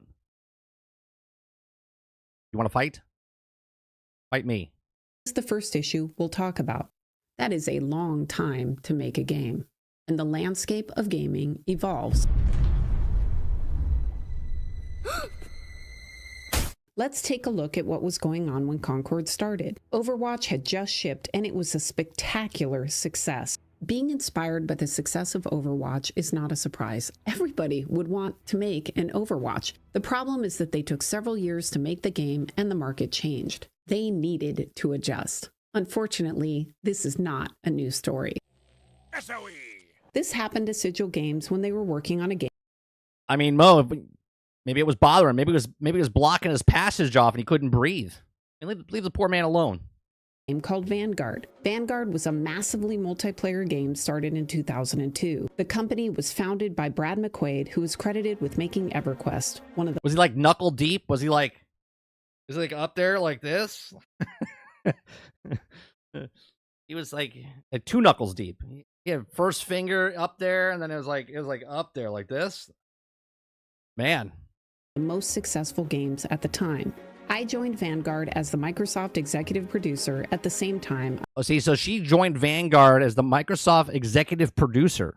I started on Gears of War. I remember when EverQuest launched because everyone at Microsoft stopped doing their jobs and started playing the game. So there you go. That's how you know a game is good. When the people that are doing their jobs didn't do their jobs because they were playing the game they were making. So I wasn't surprised when Microsoft signed the deal to make Vanguard. They wanted the next EverQuest. We were so excited about this game. The only problem was that the market changed rapidly when Blizzard shipped World of Warcraft in 2004. WoW massively expanded the market, bringing in... I mean, you have 2 knuckles on a finger, but you can go... You do have a third knuckle. See? 1, 2, and then there's the third knuckle. Okay? More casual players. Suddenly, you didn't have to camp a spawn for 20 hours like in EverQuest. Why you put? That's where you No? All right, never mind. You could leave your computer. You could But I even put use the bathroom. brass It knuckles on? was awesome.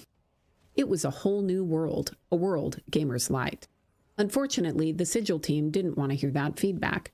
They didn't accept that the market had moved, and they were designing Vanguard to be more like the original EverQuest. In fact, they refused to play the game. Right. And what she's saying is, okay, that they were making the game to be like, EverQuest. Meanwhile, they should have been making the game like World of Warcraft when World of Warcraft came out. And they were behind now. So now the game that they were working on for so long became obsolete.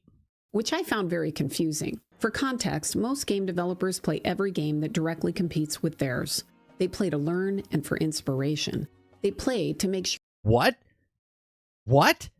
Gamers that are making games play other people's games to figure out what's right or wrong with their games? Say it ain't so, right? Like this, we say this all the time. Like, how do you come out with a game and go, yeah, this game has all these features, and then we're going to make a game and make sure that it doesn't have any of those features, and be like, well, we didn't know it was not going to work. Like, what? Sure that when they ship, that it's something players want, that it's something they'll pay for. You can't afford to make a massively expensive game and then hope that you're going to attract an audience. Right. You gotta make the game that is going to attract your audience, not if it's going to attract audiences. You need to know that there's an audience for your game. You have to build it with the players in mind from the start. When we playtested Vanguard, we were finding players didn't like it. It was too hard. So if they didn't like it, obviously, all of us would just keep making the same game, right? There was too much grinding. Unfortunately, Sigil didn't want to hear it. Some of the team were actively hostile when we...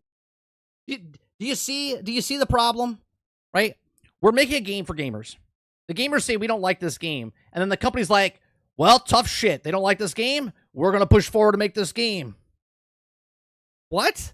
That's like taking the circle and trying to shove it into the triangle. We tried to discuss it. When you have people giving feedback and you're openly hostile to that feedback, a lot of people, most people, will just shut down. They'll just stop telling you what's wrong or what they think should change because they don't need the stress or they don't want to lose their jobs. And this creates a broken feedback loop. So it's not surprising that the market changed out from under the team that was making Concord. The question is, why didn't they adjust? Because they were too stubborn. They thought they knew better than when everyone else was playing. They said that we're going to stick to our guns, no pun intended, okay? And we're going to charge $40 for the same game that people can play for free to play, and this is the model we're sticking with. This is the model we were sticking with. And it's like, all right, it's a bold move, Cotton. Let's see if it plays out for them. Did they not see it? Or did they playtest, see the issues, and not make changes? Or maybe they had a hostile work environment where people stopped giving feedback. Well, they said, right? Reports, Concord developer demanded coworkers refer to her as professor. The professor. The last professor I knew was on Gilligan's Island. I saw this report recently claiming that there were big problems within the Firewalk studios. I have no idea if this is true, but if it is, it's not surprising that the feedback loop for making the game better was broken. Here's what happens when you have a broken culture and no creative dialogue and no feedback loop. All of your best people leave. All the best engineers, the best designers, the best artists. Yep. They know that they can find another job, even in this tough job market, because they're provably good. And there you go, right? Perfect. Let me... No. All right? Perfect is that if you're good at your job, you'll be able to find another job. It might take a little bit, but your work speaks for itself, okay? So why stick with a company that has a toxic environment, okay? Is the money's good and not complain? You sit there for the entire time not worried about the bad stuff that's happening in the company because you're making a lot of money? Or do you have morals and dignity and go, you know what, I don't want to work here anymore because of this. I don't want to be attached to this. This is not... Look at the people at Greedfall. Greedfall 2 is being made. They don't like what was happening. They went on strike, okay? They went on strike because they didn't want to put their name on the product because of what's happening behind the scenes. Look at Redfall. Redfall said, we don't want to make this game. They got bought out by Microsoft, and they thought Microsoft was going to save them, and they didn't because Microsoft was a hands-off thing. And ZeniMax was like, nope, you're still going to make this. They didn't want to make that game, but yet they continued to make the game. Why would you want to work on something you didn't want to make, right? If you're not passionate about what you're doing, it's going to come off. If I wasn't passionate about what I do on this channel and talk about stuff I didn't want to talk about, it will come across as I don't want to talk about it. I don't want to play that game. It's so simple. That they can find another job, even in this tough job market, because they're provably good. They have a reputation. They don't want to waste their time.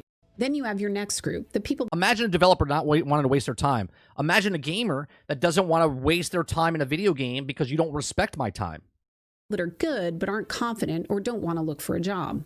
That group simply shuts down. They stop giving feedback. They stop dealing with the people that are making the environment toxic. They know they won't get fired for their work, so they make sure they stay out of the controversy. Yep. And now you just have everyone else. You have inexperienced people or people who don't feel afraid expressing their opinions. And right, you have the vocal minority, and then you have the people that stay quiet, okay, that don't want to, because they're brand new in the industry. They get their job, and they're like, well, this is my first week. I don't want to say anything so bad. I don't really like this, but I'm gonna stay quiet because I got to read the room. I got to figure out what's going on in this place before I start.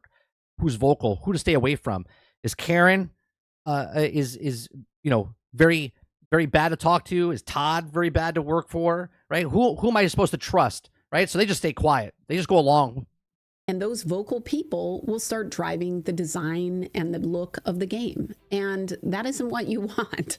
You want everyone giving feedback and making the game better. We will likely never know exactly what was going on. Like, how do you look at these characters? Feedback and right? Making the game better. We will likely never. How do you look at these characters? Especially what she was saying in the beginning. Most developers play the competitors' games so they can make their game better. How do you play Apex and Call of Duty and Fortnite and what's it, the finals, right? And all these other Valorant and all of these other hero shooters, Overwatch, and then look at this and go, yeah, we got a strong cast of characters here. Yeah, these look great. These look just as good as those characters over there. Never know exactly what was going on at the studio, but to me it's clear they didn't build a culture of feedback because they didn't make a game the gamers want. Let's take a look at one of the other problems. Characters. Creating inspirational characters that people want to play, this is really critical to the game. I know because we had this exact problem on Gotham City Imposters. So she worked on Gotham City Imposters. That blindfold off you. Welcome to Bats HQ in this shit.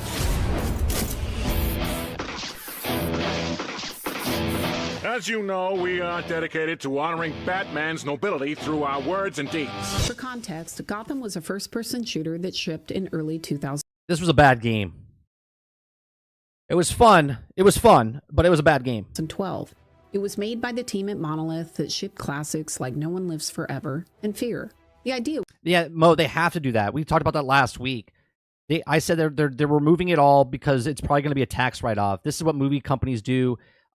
Where they try to remove it all completely because you can't make any money from it. Otherwise, you can't do a tax write-off type of stuff, right? So this is why they're trying to remove the existence of Concord. I said I wouldn't be surprised if the game comes out down the road as a completely different name. It doesn't come out as Concord. It might be Concord Reborn or Concord 2.0 because they can write off Concord, all right?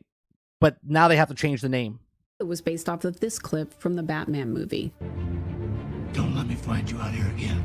We're trying to help you. I don't need help. Not my diagnosis. What gives you the right? What's the difference between you and me? I'm not wearing hockey pads. When you look at these wannabe Batman clones, they are average people. They aren't inspiring like Batman, and that's the point. They're average people cosplaying Batman on the weekend. And it's funny. And this team leaned into that humor. At that time, we were making the game for young men that like playing first-person shooters. Generally, the age range for this group was around 14 to 24. The Gotham team loved first-person shooters, and they were good at making them. At the same time, they were older. This team had been together for many years, so they knew that they needed to validate their assumptions with real people that would be paying for the game. This is how we found out that we had a problem with our characters. The people that were going to pay for the game didn't feel the characters were inspiring enough. It turns out that a group of adult game developers who are confident in who they are find it funny to play a fat slob or a skinny... Right. But the gamers want to fantasize. They want the power fantasy inside their games. Guy with a shotgun. Younger players, not so much. And if you think about it, you can see why. I went through awkward stages. There were many times in my life where the last person I would have wanted to play was me in a video game. At first, it was very difficult for some of the team to hear this feedback. Part of that was because the team was very small, so making a new character was going to be tough. Also, it's never easy for an artist or creator to hear that there is a problem with. Of course, nobody likes to hear their work being diminished, break down or broken down and being like, well, this doesn't look good. Like, I get that, right? But at the same time, you have to know, like, this is why people and companies spend hundreds, if not millions of dollars on testing certain things, right? They put the cast of characters out, ask, hey, would you play this character? Would you look at these things? Like, people actually do this. In Hollywood, okay, they have testings all the time. They film some dailies and whatnot, put a small piece together, show it to people, ask them, do you like this character? Do you like that character? What don't you like about this character, right? They do this and then go back to the drawing board and record it again. This is what they used to do. I don't know what they do now because I've been out of the industry for, close to a decade, okay? But it's been like that since the beginning of time. Like, when they made a sitcom, they would have viewings and get test subjects to vote and rank on certain characters. And then you might see that show down the road, right? And it might have been filmed 2 years prior, and then it came out 2 years later, and they put it on there as a pilot, and if the pilot's successful, then they continue on with it. They do the same stuff in video games, right? But when you skip a step and then you're like, well, I don't want to change it because I think it's good. Okay, well, who are you selling it to, right? Who are you selling it to? If you have nobody that's going to buy it, then why stick to your guns? With their work. It's one of the hardest conversations you can have with a creator. But ultimately, you have to find a way to have this conversation or you end up with a failed game. You just can't make games without considering who will buy them. Exactly. You have to appeal to the people that are going to play and love your game. Without us, you have nothing.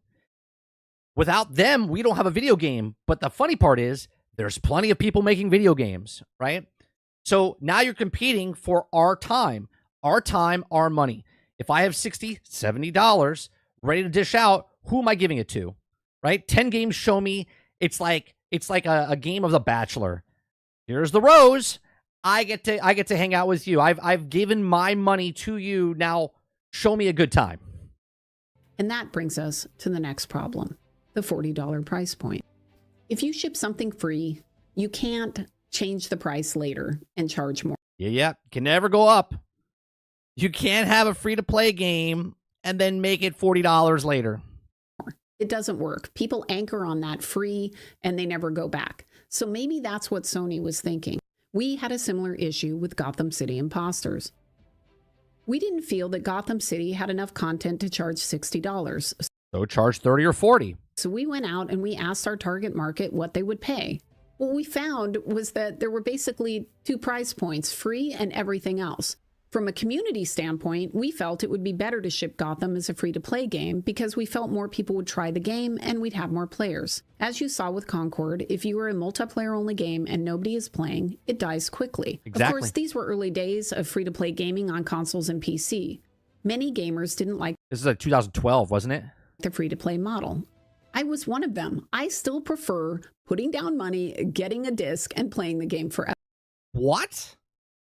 Crazy. That's how I feel too. Give me the. I give you the money. You give me a disc, and then I play the game. That is my preferred purchase. But we weren't making the game for me. We were making the game for our target audience. Keep in mind, Xbox didn't have a free-to-play game at this point. In fact, they had just started experimenting with a game called Happy Wars, which shipped in October of 2012.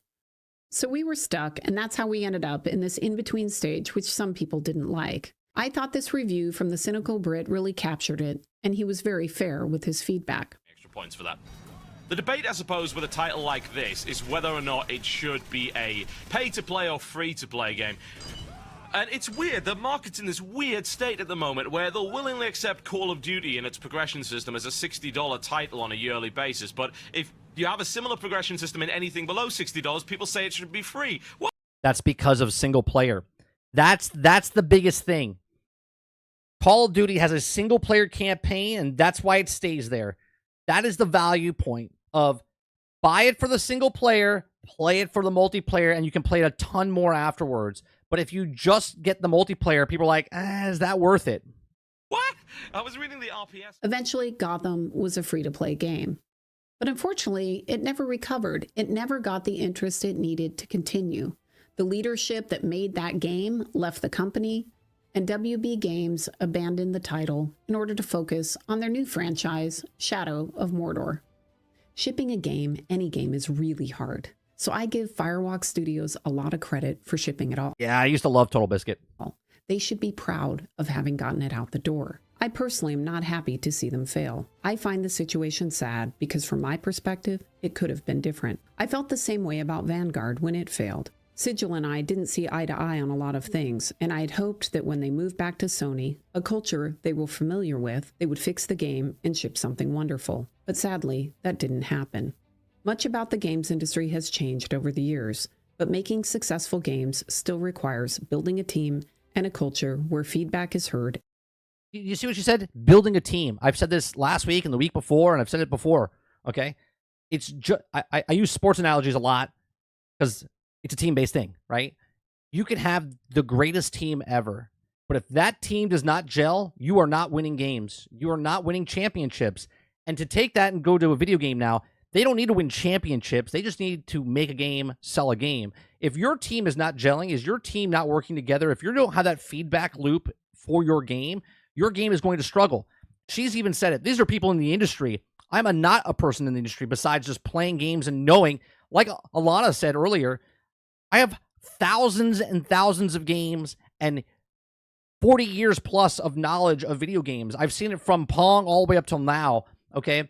So I know what I'm talking about, but at the same time, I'm not in the industry where I make the actual video games, so I don't speak on that side. But I know business, right? And I know how to make a good team, and I know that the problems with a lot of these games is that you could put bodies in the chairs, but if they're not working together, then there's really no point. You're just wasting your time and our time and millions of dollars. And acted upon. Every problem on a game is known by someone on the team or the customer. Exactly. Do you hear what she just said there? Did you hear what she just said there? Games still requires building a team and a culture where feedback is heard and acted upon. Every problem on a game is known by someone on the team or the customer. Every problem on the game is known by someone on the team or the customer. So now knowing that, they know that they're putting a broken game out. When I tell you all the time that a game is put out on purpose to be fixed later because they don't want to put the money into it, the time. They don't want to waste their time, right? They want to waste your time. And if you don't notice it, okay, if you don't notice it at that time, then why would they fix it? But when it starts to get brought up, when it starts to be shown to people that, well, this is not working correctly, that is when they go, oh, wait a minute, we have to fix this. We have to change this because otherwise we're not going to get people to play. Did YouTube just like shit the bed? I think it did. I think YouTube just completely, I don't know if it's ingest servers or whatnot. Oh my goodness. Oh my goodness. Give me a second, chat.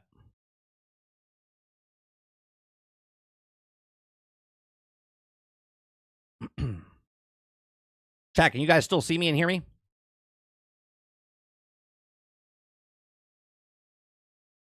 I think the stream actually went down.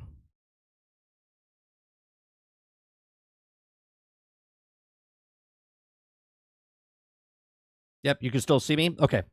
On my end, it went completely off the kilter. Okay. So, thank you. Right? So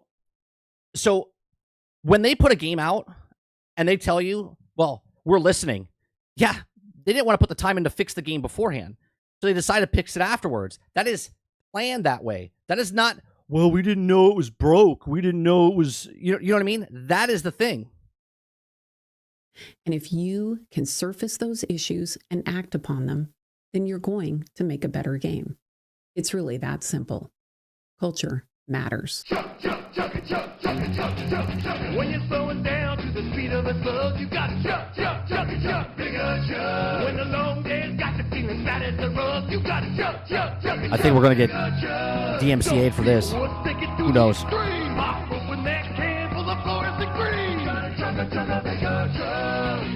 Chug is not for everyone. I like this video. I like the insight that she did. Right. Her link is down below as well in the description. Look, I like watching stuff like that. I think Robert Jones posted that, right? Yeah. Okay. Robert Jones, I think, posted that in our Discord. So I appreciate you all doing that and putting it in certain things and whatnot to put content, make content for you guys, and watch that, and then give us our, our thoughts and opinions. Akuta Papa says, this is why I dislike DLSS, FSR, PSSR. The tech, while cool, it's allowing developers to release unoptimized games that use the tech to fix it. Right. Make the problem, sell the solution. And a lot of these games are live service games or ongoing games or whatever else you want to say about the game. And that is the issue, right? They make it that way on purpose. What is happening?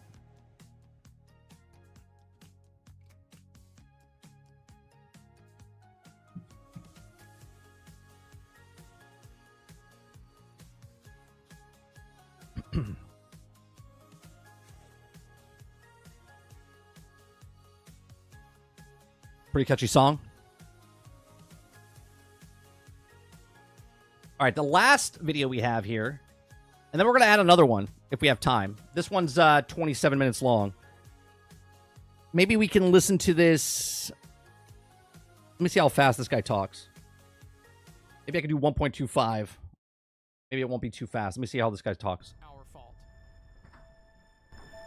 I've seen racing games go from this to this. Today, Okay, let me see. 1.25 maybe? racing games top the gaming industry's spending. Is that okay? If I play it at 1.25, you guys okay with that? And realistic physics, but they often lack character. Many feature microtransactions. Or is it too fast for you guys? Elements and have tons of bugs. These games. Let me know. Let me know. If it's too fast, I'll go back to normal. Yeah, it's too fast, Altern? Or it's okay?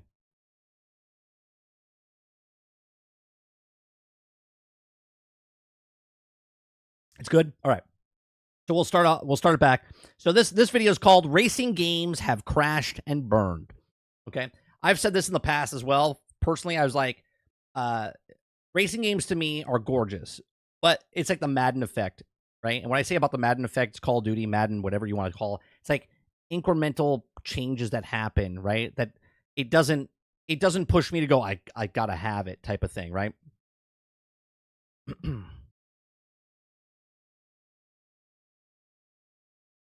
Chatbrain says, bringing me back to my bar exam study, listening to property towards a double speed.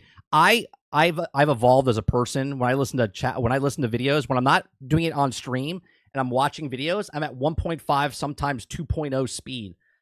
Chapter like I've evolved as a human race. Where now that I'm listening to things double the speed. So 1.25 to me. I actually tell people when you're watching my stuff after the fact, if you're watching after the fact, I'm a pretty fast talker, but because I pause in between, if you listen to me at 1.5 speed, I'm doing you a favor.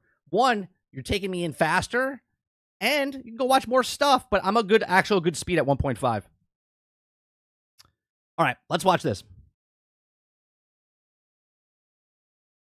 Racing games have crashed and burned, and it's our fault. I've seen racing games go from this to this. Today, racing games top the gaming industry's spending. They boast laser-scanned tracks and realistic physics, but they often lack character. What about that grass? That grass, people were giving Forza Motorsports so much crap, but did you see the grass and the trees? Like, the inside's like immaculate details, shining off the car, like burning rubber, like everything, right? And yet everyone's like, did you see the grass?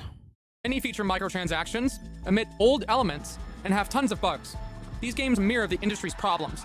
They fail to capture the love for cars and car culture, which once made them enjoyable. Still, we buy them. Why? Because no other option exists. This is how That's right. No other thing exists. Racing games crashed and burned. The immersive qualities of modern graphics are commonly used as a marketing gimmick today, but mid-sized developers were actually developing games about the 24 Hours of Le Mans as far back as 1999 for the Sega Dreamcast of all things. Games like this are commonly... God, remember playing video games on that screen? I do. Pepperidge Farms remembers. ...looped into the so-called golden age of racing games from the 90s to the early 2000s. The good old Pole Position. I loved Pole Position. Pole Position wasn't my first racing game, but it was the best racing game. When you went to the arcade, you got into that cabinet, sat down on my dad's lap because I was too short to reach the pedals or not. He would push the gas pedal, and I would steer and do that shifter up and down. God, man, that was good. The 80s marked a period of increased media coverage for motorsports, helping the sport of racing become a more commercialized phenomenon. So why do companies have such a hard time capturing what made these games so fun nowadays? If this game is considered great, and this game is just this game with better graphics, then it's got to be good. Right. Right. If it's the same game but with better graphics, it's got to be good. It's got to be good. What about the microtransaction? Will there be? Thank God. Okay. There was a clear-cut response with no misunderstandings. Yamauchi fully denied the notion that Gran Turismo... That's soft Look, audio we can on beat the whole his part. microtransaction thing like a dead horse, but there's obviously a lot more to it than that. The modern sim game iRacing is considered one of the best in the market with a laundry list of purchasable downloadable content, whereas the modding community for Richard Burns Rally, a game that is 2 decades old, has more content than you can possibly beat in your lifetime for absolutely free. The point is, in the late 90s and early 2000s, it wasn't hard to find a fun racing game. You didn't have to do any... No, racing games were a dime a dozen, man. Like, it was crazy. There was so many racing games. So many racing games. Now what do you got? I mean, we got more like today than we did like 10 years ago, but man, in the 90s, there was so many baseball games, so many racing games. Any research.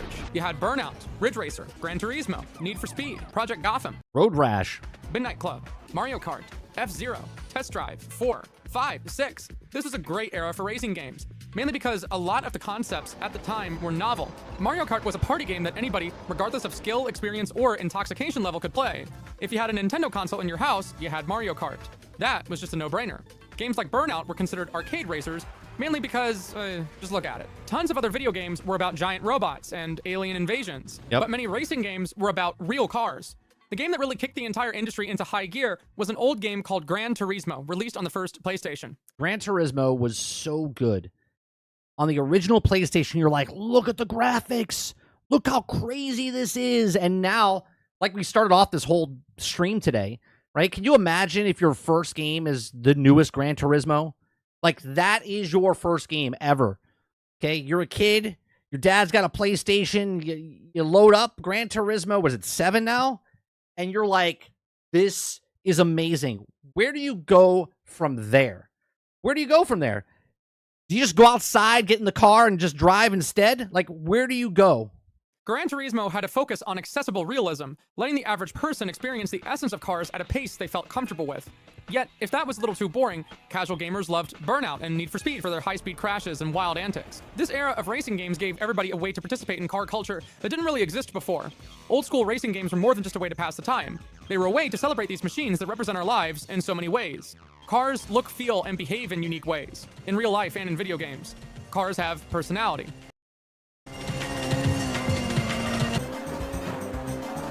God, even the old Mario Kart, you look at Mario Kart now compared to the Mario Kart that I had when I was a kid. It's night and day, man. It's night and day. But you know what? It's the same game. It's the same game. Obviously, they've made some changes and they added different game modes and whatnot. But Mario Kart back then is the same game as it is now. The only difference is the graphics and everything about it are so much better. But where do you go from there? Mario Kart was a game about racing. Racing games were games about cars. The legacy of many of these games can be hard to track down. For instance, Captain Falcon is probably known more for his appearance in Smash Bros. Than a game about hover cars that was made in the 90s. That's true. He's probably know more about Smash Bros. Than actually his own game. That's the I call that the Fortnite effect now. Like John Wick, Indiana Jones, and all those characters that are in Fortnite. They're like, hey, that's the guy from Fortnite.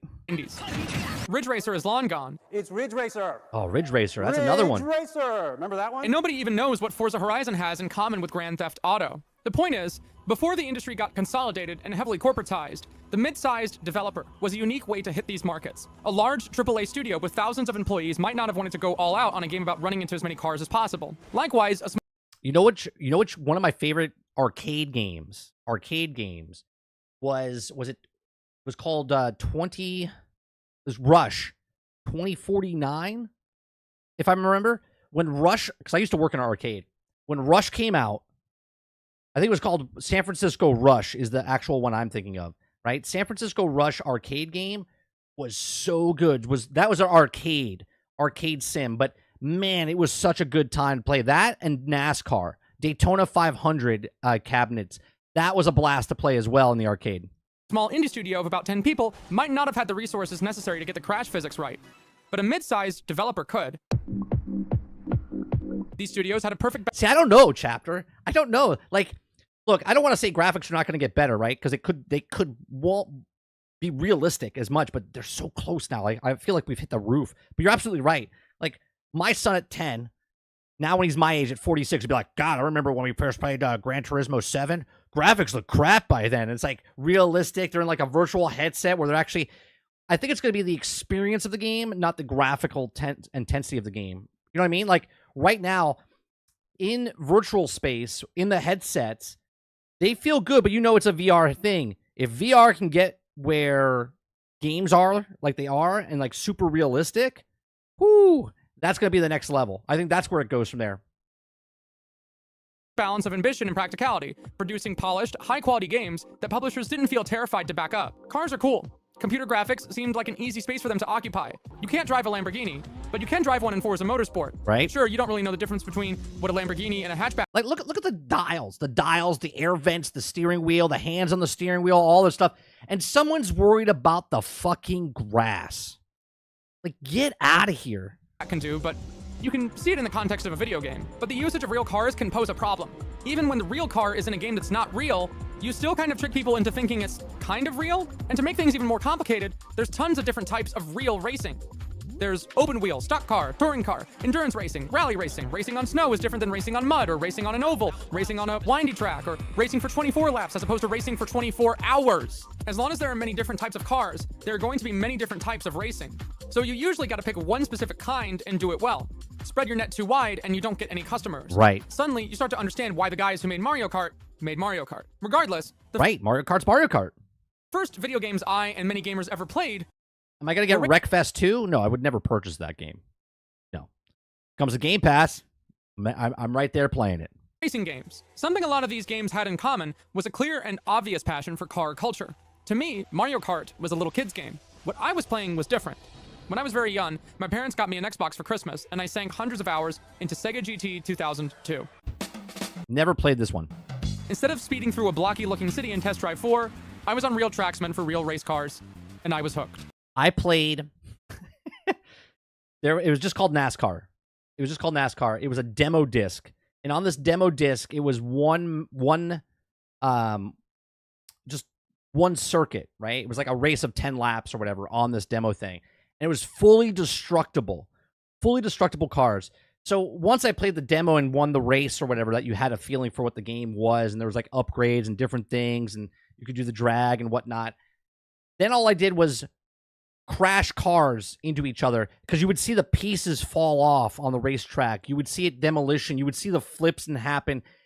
It was amazing, and it was a demo disc. I played the shit out of that demo disc, and I never even owned the game. Never bought the game, never played the game. Just that demo held me over every time I played that game. It had an exhaustive list of cars I'd never even heard of. Hey Dad, what's in a Barth? A what? Our neighbors had kids who played games that kind of looked like mine, but they weren't quite the same. Look at that. If you are a NASCAR fan, look at the graphics of that EA Sports NASCAR. That's an old one. This is the game my buddy Jimmy played, NASCAR Thunder. His old man would have the real thing playing. Look at that. Look at the difference between that. They weren't quite the same. This is the game my buddy and this. Look at it. Who wouldn't want to play a racing car game as an IndyCar driver? Jimmy played NASCAR Thunder. His old man would have the real thing playing 24/7 on the living room TV. Jimmy didn't just like racing games. He wanted to be a race car driver himself. The baseball kids looked up to Derek Jeter and played games like MLB 2K. Yep. My buddy Jimmy looked up to Dale Earnhardt Jr. It's interesting to see the parallels in the box art with this NASCAR game and a typical sports game. Games Yep. like NASCAR Thunder weren't really racing games. Okay, yeah, they had racing in them, duh. But they were more like motorsports games. And that's not the same thing. Not the same thing as Need for Speed, anyway. Still, Need for Speed... Did you see that move? What a dick. Look at that move that guy did. Not the same thing. 100% put him into the wall. Look at it. Need for Speed, anyway. Look at this. Still, what a dick. What a dick. Need for Speed leaned into a particular niche of its own. The adaptability of the license was what made it work. It sits under Mario Kart as the most widely selling racing license of all time. Need for Speed didn't need to be a sim. You just needed a fun game about running from the cops and tricking your ride out. But some people really want to do this stuff. So when they play a video game about it, they're going to have a certain expectation about what driving the car feels like. Some newcomers to BeamNG Drive are caught off guard by how difficult it can be to control cars. Often people expect the cars to grip the road well past realistic limits and are surprised when traction is lost at relatively low speeds. This is an extreme example, but the mid-2000s were the point at which the market hadn't broken up into too many pieces quite yet. If it felt a little too arcadey, it wasn't a big deal. Used to love this game. Used to love this game. Because just making a game about racing cars was a cool idea in and of itself. But the turn of the millennium brought out better technology that gave developers tough questions. Do you make your game more like a simulator, or do you make your game more like a game? Well, Mario Kart figured right. Do you make it an arcade sim? Do you make it a sim? Right? That out and made $1 million crap zillion dollars. But throughout the 2000s, tons of different studios would all try to answer this question. And sadly, not all those names would last. As the decade pressed on, expectations from publishers got strict. If you cut the corner just the wrong way, it was enough to make you crash. Marketing a racing game is just as difficult. Right, because the people that are car enthusiasts want the experience. Do you know why American Truck Simulator is so good and popular? Right? You might not play it, but there's millions and millions of people that play, right? And this is why they keep updating and keep making the American Truck Simulator and Euro Truck Simulator bigger and bigger, because people want the authenticity of those types of things. They want to feel like they're driving a truck. They want the most realistic possible thing of driving a truck. I know so many truck drivers that play those games when they're not truck driving. Okay? They love truck driving, but then they can play truck driving. There's been people in my chat that have come in when I'm playing that. They're like, I'm watching you playing this game while I'm playing this, and I'm a trucker. I'm in my pit stop right now for the night, and I'm playing American Truck Simulator, or I'm playing Euro Truck Simulator while they're watching me, okay? They know what it feels like. That's what they want. They want racing car games to feel realistic. They want it to be every little thing, every little tune of the engine, every little thing of the airflow over the car. That's what they want. That's what people want for the sim games. Then there's the people that play the Mario Karts and whatever else. They just want a good arcade driving game. As any other gaming market, cars are ubiquitous in reality, so you have to account for an expectation of realism. What are the game's physics like? How much or how little can you adjust your car? I'll tell you what. You know the difference between a racing car game, a enthusiast, and just someone playing a game with their controller? If you have one of these, and you play a car racing game, it's 1,000 times better than playing on a controller. You have not lived, okay? And then the next level is when they have they have a seat, they feel like and they have the things wrapped around them so they can play. That is next level, and they're like, they're in a car, they're racing the car. Does the car tend to slide or grip more? Does the game have power-ups? Does the game not have power-ups? Everyone is going to have a different opinion about it. Nothing represents the controversial difference between sim and... That right there, that's what you want. That's what people want. When you play a car game in those things, completely different experience than when you're just playing with an analog controller. Simcade racing game designs better than rally racing games. Accurately depicting this motorsport in a video game engine is very difficult to do. You have to depict handling on different surface types and mechanical damage from big hits. One advantage rally games had over traditional circuit-type racers is that they could be raced on your own in a single-player environment. It's time-based. One of my favorite games, Super Circuit Superstars, whatever it was, right? We played that game, which is a top-down racer, is the most realistic game They have the cars. They feel so good when you're driving. Approach incentivizes individual improvement and punishes mistakes. So cut, crest, 130 crest jump. Dirt is exclusively a game about rally racing. But even still, it's a good barometer for assessing the mainstream appeal of realistic racing games in general. It started as Colin McRae Dirt. But some people don't call Colin McRae Dirt a racing sim. Or Dirt 3. Or especially Dirt 5. Why is that? It looks more realistic than this. Colin McRae, born to race. The technology for these kinds of games was still developing, so it helped to add a little bit of credibility to your marketing approach. That's why they put Colin McRae's name on the game. Because Colin McRae was a real racist. Colin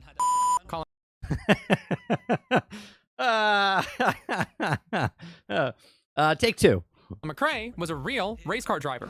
In 2004, Colin McRae Rally was on its 5th installment, and each of these games have been received tremendously well. It lost GameSpot's Best Driving Game of the Year award to Burnout 3 Takedown. That was okay. Burnout was obviously a game. This was the real deal. This was realistic, like a real race car. It wasn't going to be for everybody, right? In 2004, another famous rally racer tried to compete in this market with Richard Burns Rally. Compared to Colin McRae Rally, where the cars seemed to kind of glide and slip around on top, the cars in Richard Burns Rally felt like they were one with the road. There you go. New physics tech allowed Warthog Studios to create a truly immersive and exciting racing experience. And here's the race, right? You make the game, and then you make the other one where it's the same as this game, but now it's got more weight behind the cars. Now it's got more traction on the cars. Just like little increments of stuff, right? You don't want to put all the stuff in the game right away because, well, you can't go backwards then. It flopped. Games Radar described it as positive proof that famous rally drivers really are cold, inhuman computer people. 3.5 out of 5 stars. Not because Actually, a pretty good game. 3.5 out of 5. Yeah, that's good. Because it was bad, but because it was hard. Immediately. Because it was hard, not because it was a bad game. A good game, but it was hard. Following the release, the studio that developed it got bought out. The point of the story is that casual versus competitive gaming is not a recent argument. It hit the racing genre first, and there were consequences for making the wrong move. These kinds of games were not easy to make. You had to learn the difference between marketing a sports game and marketing a game that happened to have cars in it. An IndyCar racing game was about the sport IndyCar. Have you guys tried F1? My son played it. I was watching him play it a couple months ago. That game's intense, man. That game is intense. It's like super realistic. Midnight Club was a game about exploring the city of Los Angeles. If you make Midnight Club, you'll get a Wikipedia article that's this long and set the groundwork for GTA, one of the best-selling video game franchises of all time. Make a great IndyCar game, and you'll get a Wikipedia article that looks like this. I love it. Right? You made a arcadey type of game. You get a page that's like 24 pages. You get the best IndyCar game. And it's 2 sentences. Midnight Club was a pivotal stepping stone for the open-world racing games we love today. Grand Theft Auto is considered equal parts an action-adventure game as much as it is a racing game. Cars were a central focus of Midnight Club's design, but it was a game first, and it had more pieces to it than cars are cool. The game had intense police pursuits wherein players had to skillfully dodge roadblocks and race against the law. The game's recreation of Los Angeles had lively environments with traffic, pedestrians, and obstacles. It captured the essence of street racing culture, with clubs, underground races, and great atmosphere. And if you did want a challenge, there were skill-based challenges like precision driving tests and time trials. That competitive edge was still there if you wanted it. You could show your personality through your car. Whereas, in a strictly motorsports-focused game, you show your personality through your driving skill. Again, if you wanted your racing game to work, it needed to be accessible. This was a market about wide appeal, not overly involved, super specific niches, and super complicated racing sims. That market was considered an enthusiast market. It obviously helped that Midnight Club was developed by Rockstar, whose reputation preceded it even back then. But it wouldn't help a mid-sized developer trying to make it into... I love driving in Grand Theft Auto games. I love knowing the map and just driving and cruising, just flying through the traffic. So good. And it's not even a racing game. Just a fun car driving game. Industry. Microsoft and Sony would make sure of that. A year after Midnight Club, in 2009, Forza Motorsport got its 3rd installment. If it weren't for Forza Motorsport 4, there wouldn't be a debate about it being the best Forza game of all time. Microsoft's competitor to Sony's Gran Turismo looks great in Xbox 360 colors. Both of these You guys see that dirt, though? Look at those trees when you're going 236 kilometers. franchises had a predominant focus on circuit racing, established tracks that go around in a loop, usually attended by a crowd. These games featured a wide range of famous circuits, but what made these games work was the fact that they promised to be car games for everybody, not just simulator nerds. If you appreciated the challenge of racing with hyper-realistic physics, you could keep those settings on. If you wanted a more arcadey experience, right, you could turn the assists on. If you wanted to drive the weird fighter jet car combination looking thing, you could.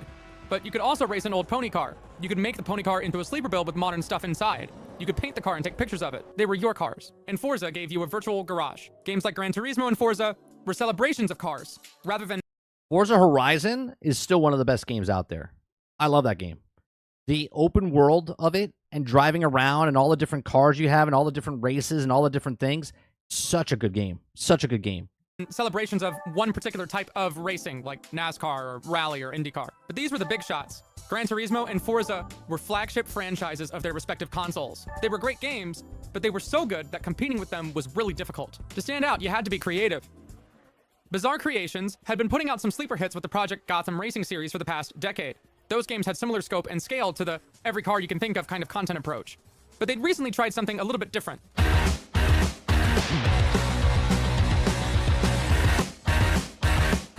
Project Gotham Racing 4 got incredible reviews for its base content alone, but it also had motorcycles. It wasn't uncommon to have dedicated motorcycle games in the past. That's another game.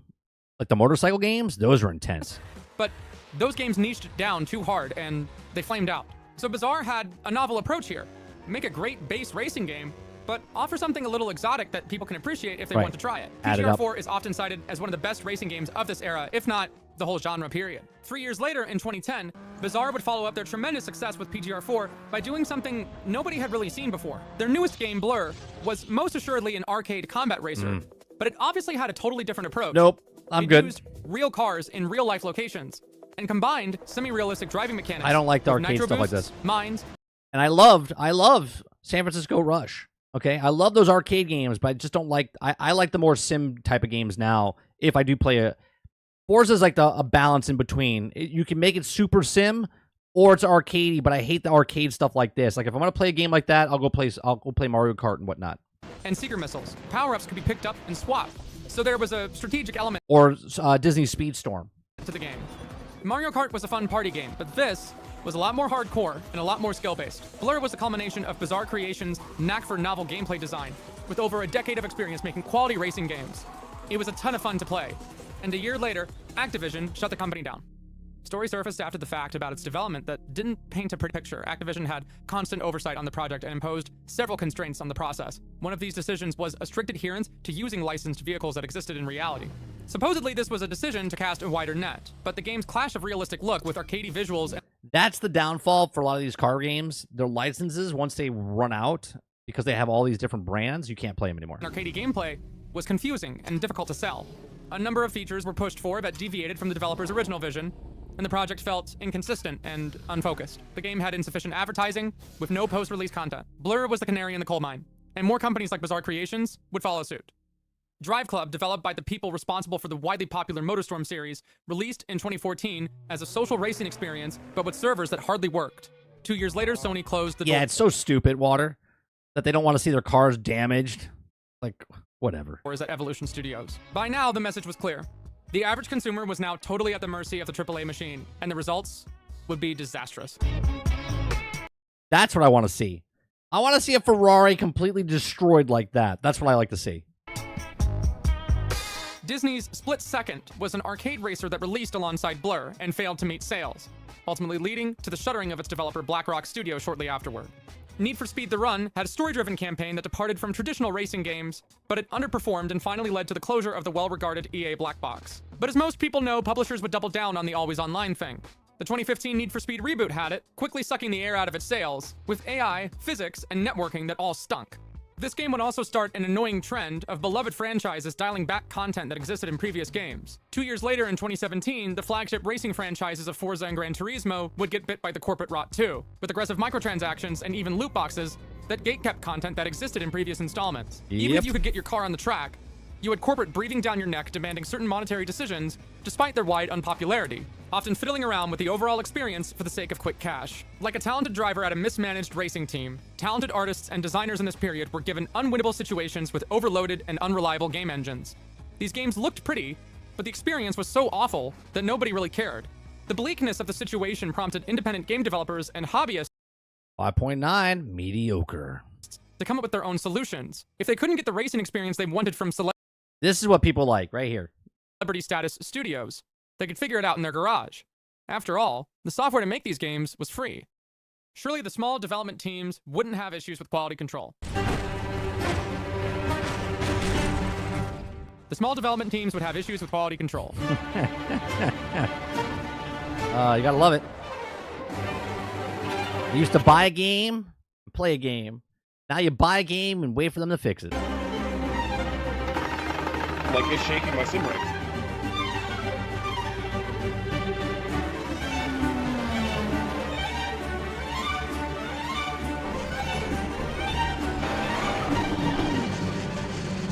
So, at this point, you could pick your poison. A AAA game that worked, with crappy monetization, or a smaller game with great physics and lots of bugs. Nice. I like the AAA game. I don't know why this one made me laugh so much. Look at the whole pit crew is dead. Games had bugs too. Enter Gran Turismo 7 in March of 2022, and wouldn't you know it, an always online requirement. And the servers didn't work at launch. And microtransactions. Oh, you gotta love that, right? You gotta love it. Gran Turismo 7, the greatest sim game ever to be created. 22, and wouldn't you know it, Oh, an always by online the way, connection to the server could not be established. Sorry, you can't play the requirement. And the servers didn't work at launch. Oh, sorry. We apologize because of the server maintenance period, and we notified everyone as soon as possible when it's like, I just want to play a single-player game. Let me just play the game. And microtransactions. Oh, of course, microtransactions. Oh, review bomb. Review bomb. There it is. People are upset about the microtransactions. Review bombing the game. This year, in October of 2023, Forza Motorsport got a reboot with a clear emphasis on a live service model that included things like bugs at launch, issues with the car physics that had to be patched out later, and AI that crashed into you for no reason. The game, once again, was missing content from previous installments. That's because they've all put themselves in the nice little place called EA Sports Madden. Okay, because you can't make the game better. You have to remove features and then bring them back to sell it because the graphics are too good now, right? They can't sell you on the graphics. They got to sell you on the features in the game or the game modes in the game. So if I keep putting everything in the game every year and I keep doing this, at some point we're going to hit the level at the height, and you can't do that, right? So you got to go, well, let's put some other things in the game, but take some stuff out, and then there it is, right? It's just a little bit better, and that is the problem with video games now. Mainly in the form of circuits and cars that were seen as a given in previous installments that had never been missing until just now. Right. Now they're charging you microtransactions for these. That included over 8 circuits and 10 cars that had existed in previous games completely missing from the... We have 108 tracks. Now we have 10, and we're going to give you the 100 over the next 3 years. With the season pass or the battle pass. Base launch in 2023. Some of this content returned eventually, but a lot of it was gatekept with a price tag. Around the imagine that. Imagine that. Same time, even Codemasters would stifle their tremendous momentum off of the Dirt Rally reboot with EA Sports WRC, introducing a kernel-level anti-cheat for a racing game that was predominantly focused on a single-player experience. The recent licensed Formula 1 games by Codemasters haven't fared much better, with development problems analogous to every rehashed sports game on the market right now. And if that wasn't bad enough, this game in particular is maligned as having more forgiving driving physics, catering to casual players, supposedly a corporate decision to broaden the game's appeal. But then you burn out the rest of the people that liked your game. So the people that liked your game, that because it was the most realistic game, is now being shunned because you want to make more money off the people, which I get, but you ruined the player base that brought to you where you are today. The reason you're a multi-million-dollar company making this, whatever game this is, number 7, okay, is because of your fans. And then you go against your fans and then go, well, just not successful anymore. It feels like they've taken a big step into being much more arcadey this year. One of the biggest issues is the incredibly pointy front end on the car this year. I'm talking full-on, physics-busting levels of turning that make the car feel so incredibly sharp that it's hard to drive. You have bad options and options that are not as bad. So that stands to question, In 2024, is there a racing game that doesn't have a million microtransactions, weird bugs that have been around for years and haven't been patched out? Physics. Those of you at home, this is how cars are made, by the way. Weird bugs that this is how cars are made in the real world. There's a daddy car and a mommy car, and they get together. Have been around for years and haven't been patched out. Physics and handling characteristics that can't figure out which market it's for. Is there a racing game now that doesn't have a catch? Wreckfest?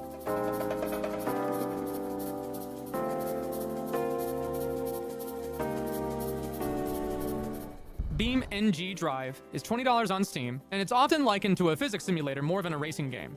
To get around copyright, it doesn't have any licensed vehicles. But it's open source, with a prolific modding community, and the ability to create any kind of driving experience you want. You can recreate car chases from famous movies, drive on any variety of surfaces, handle cars from the serious and grounded to the wacky and over the top. Its graphics aren't the best. Its sounds aren't the best. Graphics don't need to be the best. The gameplay has to feel good. But the cars feel insanely fun to drive. There you go. And there's hundreds of them you can download for free. The point is, we don't need AAA glitz to make a racing game, because we didn't need AAA glitz to play racing games 20 years ago. Because all we really needed for a good racing game was us. All those game franchises I mentioned that crashed out, we bought them. I bought them. Forza and Gran Turismo are still some of the best-selling racing games of all time. Need for Speed is the best-selling license under Mario Kart. All of the negative Metacritic and Steam reviews in the world don't mean a thing if the company's got enough money to try again, and nickel and dime you again and again and again. And it's hard to get away from it because I love cars. I can't get away from participating in the modern AAA space myself. I love the graphics, sound design, and feel of racing a hypercar in Le Mans in Forza Motorsport 2023. I love the individual cars they added as DLC in Dirt Rally 2.0, even though they were gatekept. I got them on sale. They were cheaper in the bundle. See, that's just scummy to me. Out $70 on Forza Horizon 5 to do the Ferrari crash at the beginning of this video.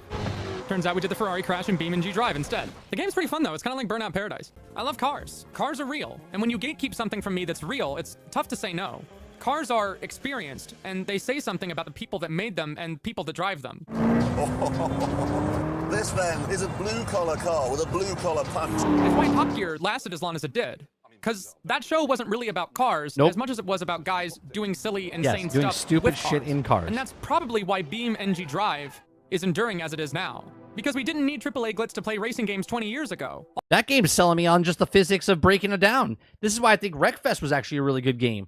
Okay? We never played it when it came out, but the Demolition Derby and stuff with the pieces falling off the car, I'm like, yeah, this is fun. All we needed was a rainy day with nothing to do. And a whole brand new and exciting world of engineering was opened up to us. Mario Kart will never be dethroned as the best-selling racing game of all time, but the reason for that will explain why all the other games have such a hard time competing with it. Mario Kart is popular because it's fun. I don't care how built from the ground up your Cadillac Hyperspaceship X5 1000 engine model is, how the heat from the brakes is calibrated to lifelike quality. I don't care that your racing simulator is the premier racing simulator if I have to spend hundreds of dollars on top of a defensive driving school just for somebody to rage out at me because they drove into my racing line.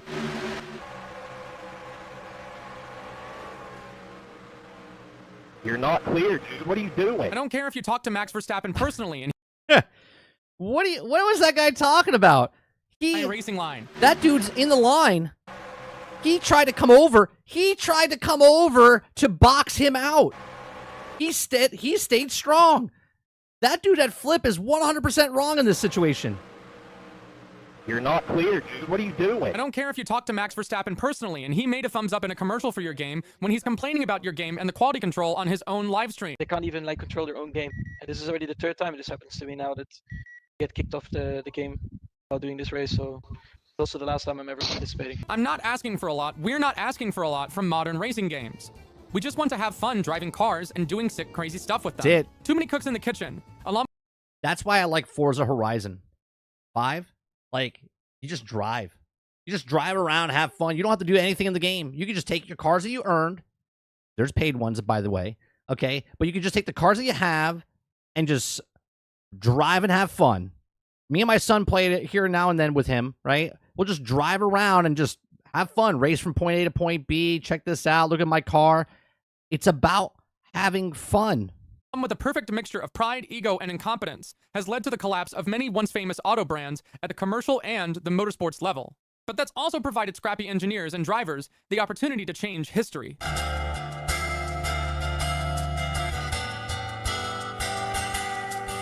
About all I had was an idea. You might even call it a dream. For every complacent Ferrari racing team, there's an ambitious Ford and Carroll Shelby, born in a small town in Texas. My favorite car. With a population of 150 people. For every weird instance of Discord modding community drama in the Forza community, there's a Kazumori Yamauchi, who made an accessible entry point to cars and car culture that everybody could appreciate. You don't need $1 million and photorealistic detail to make a good racing game. You don't even need to love cars. It helps, but it's not required. You don't need to be an engineer. You don't need to be good at math. You don't need to know weird motorsports trivia. Hell, you don't even need to be good at driving. You just gotta love going fast and want to help people experience that. I don't know where any of the guys that worked on Sega GT 2002 ended up, but I'm sure as hell glad I 100%ed that game, because I got to experience a product made with passion. And with the racing genre nowadays, it's hard to keep me from crashing out. Good video. If you liked this video on the death of racing games, you should click here to watch our video on the death. Oh, we might have to watch that. We killed the Call of Duty. Now we might have to watch that tomorrow or sometime next week. All right, that's good. I like it. Yeah, racing games, man. Racing games are they're like a dime a dozen. Okay, they're all trying to do the same thing. They're all trying to do nothing different. Nothing changes in it. It's just the same old, same old. It's a shame. It's a shame with all this stuff. I used to just love playing racing games. Loved playing racing games. And then I was just like, it's the same. I do like playing Forza Horizon 5. Riders Republic from Ubisoft. I've been playing that now that it's on Game Pass, right? We played it a little bit earlier before it was on Game Pass. It's not a racing game per se with cars. Obviously, it's bikes and skis and skateboards and whatnot. It's not the greatest game ever. But you know what the fuck it is? It's fun. It's a fun game.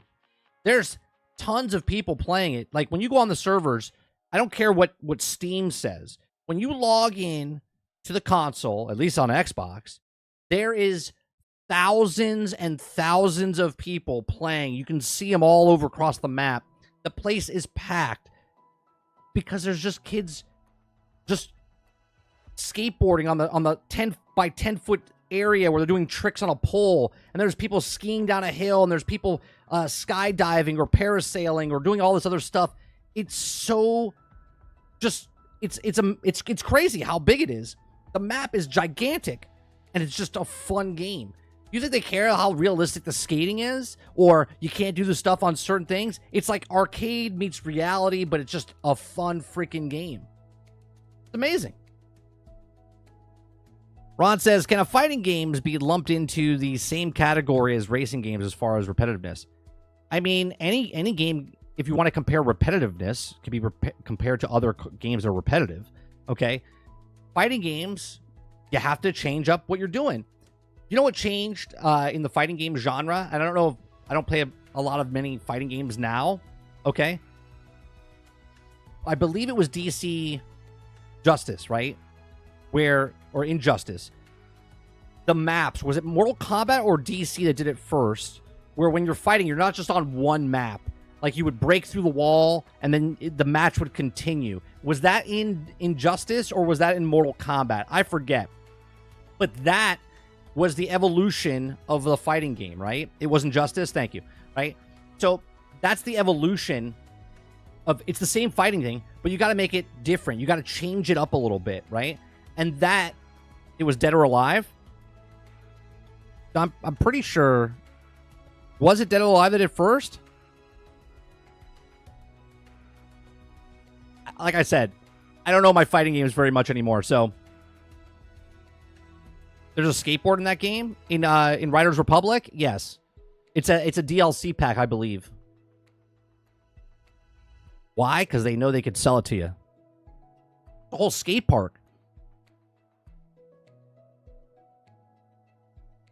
But that's how you do it, regardless of what game did it, right? Whatever game did it, that's how you evolve the same old type of, you know.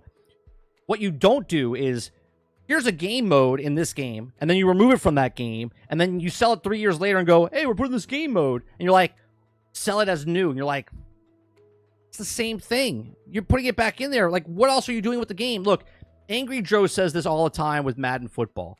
Every single review that he's done over the last like 10, 15 years is the same shit, right? Very minuscule fixes. They take stuff out, they put it back in. That's what racing games do. That's what a lot of games do, because they can't sell you the greatest thing at the start. Because where do they go from there? Where do they go from there? All right, you guys said you put the Shattered Space in.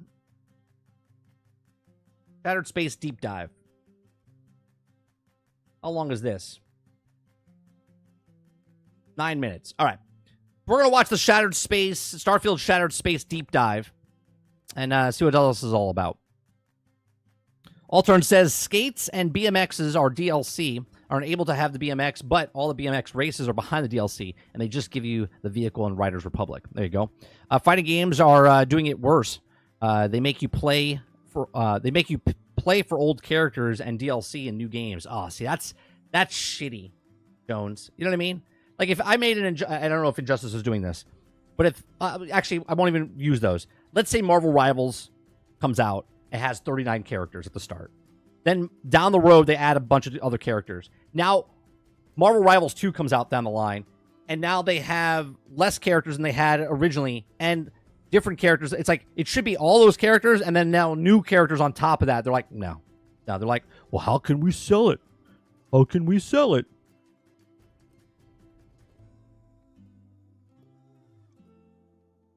The fact that Tony Hawk is gone makes me sad. Well, aren't they making a remaster or something like that? I think there was an article about that. We didn't talk about it, but I think there's an article out there saying they're doing a remaster, or Tony Hawk said he's going to do a remaster of it. All right, let's check this out. You guys like what I do here. We do this Monday through Thursday, 10 o'clock in the morning until about noon Eastern. We go over news stories, have conversations, watch videos, have conversations. If you don't know, have conversations is the thing. Make sure you hit that like button. Make sure you hit that subscribe button. If you'd like to go above and beyond that, become a member as little as $5. All right, so let's check out here the Shattered Space DLC.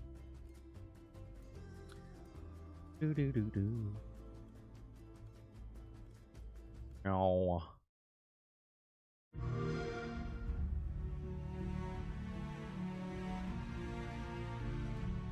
Hey everyone, thanks for joining us. Here he is again. Hey, Tim.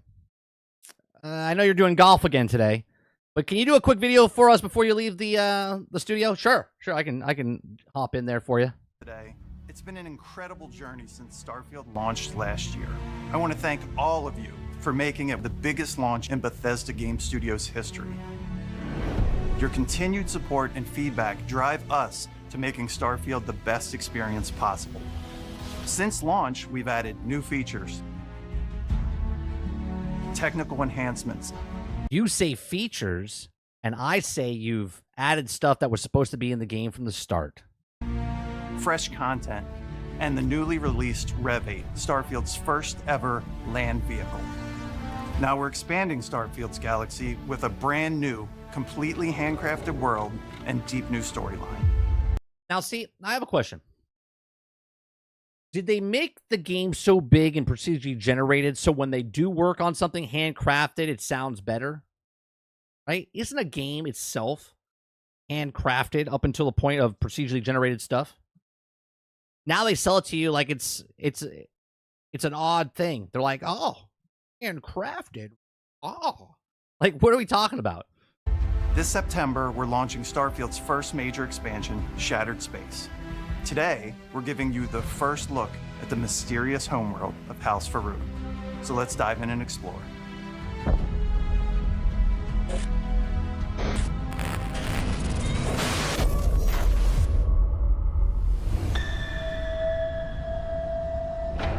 The most people that talk about Starfield, Travis, are PlayStation guys, which I don't understand. More PlayStation guys talk about Starfield than the people that are actually playing Starfield. It's amazing. The fate of our house was written among the stars. The Great Serpent tells us there is nothing to fear. Do not At least, not for those who walk the path. You will rise as Varun.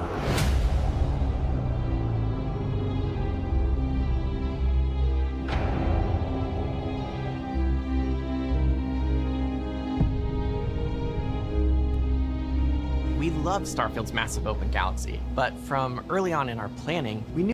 I want that ship. Look at that ship in the background. We love Starfield's massive open galaxy. Look at that thing in the background right there. I want that. How much do I have to pre-order for that? But from early on in our planning, we knew we wanted to introduce a more secluded and handcrafted location, similar to what you've seen from our past expansions. There's so much mystery to House Va'ruun, and because they've so thoroughly isolated themselves, it made them the perfect faction to explore in a completely self-contained experience. And so you arise, one of the promised of House Va'ruun. From the minute you arrive on Va'ruun Kai, the story never sends you off planet. You're free to leave at any time, but the story is fully centered around life on the Va'ruun homeworld. Everything you discover, every location you visit, every side mission you seek out, it all tells the story of what happened here and how the Va'ruun people have survived, cut off from the comforts of the settled systems and the rest of humanity.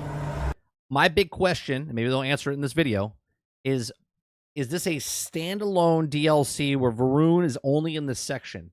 Or after you complete this, they start moving out into the rest of the galaxy? Do you know what I mean? Vindicator. Harbinger.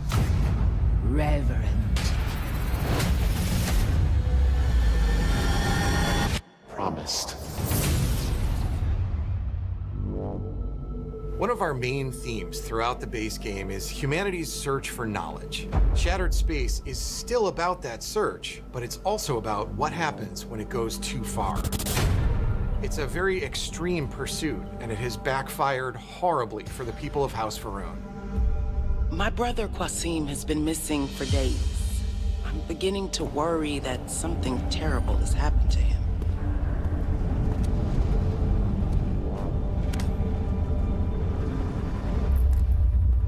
I'm getting a Dead Space vibe, you know what I mean?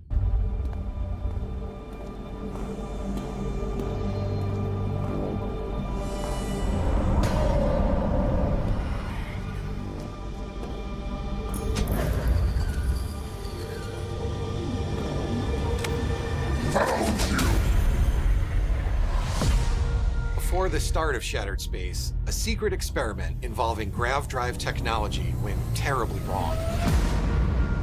It resulted in a massive tear in the fabric of space-time. Uh-oh. Uh-oh, time travel. Uh-oh.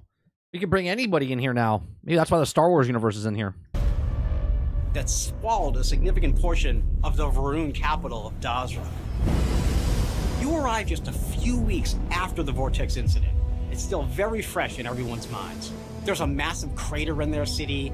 Nothing has been reconstructed. People are still searching for missing loved ones. Supplies are limited. There is so much work to be done. The Scaled Citadel, the seat of...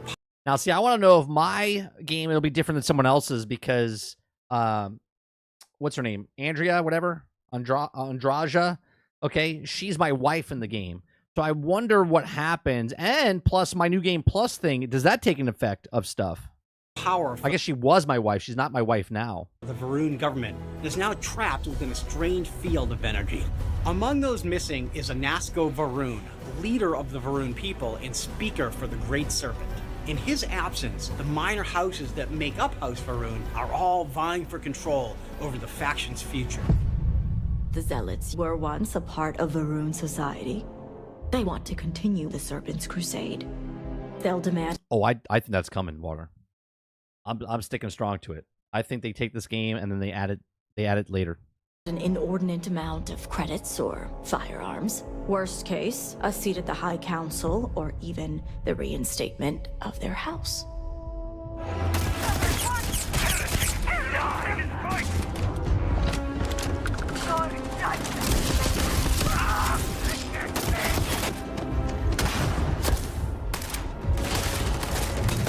Turn around and fire. What are you doing?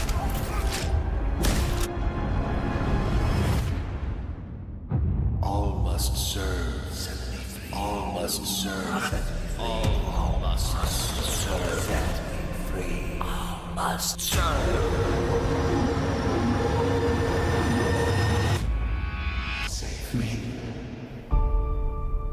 Va'ruun Varun Kai and Dazra City are like no other location in the base game. From its inception, House Varun has been driven by a singular, unique vision. Because of this, Varun Kai has a completely distinct visual identity. We say it's very alien. You'll see this in the extraterrestrial landscape, gravity anomalies, and much more. That's cool. I mean, it's in the game already, but cool.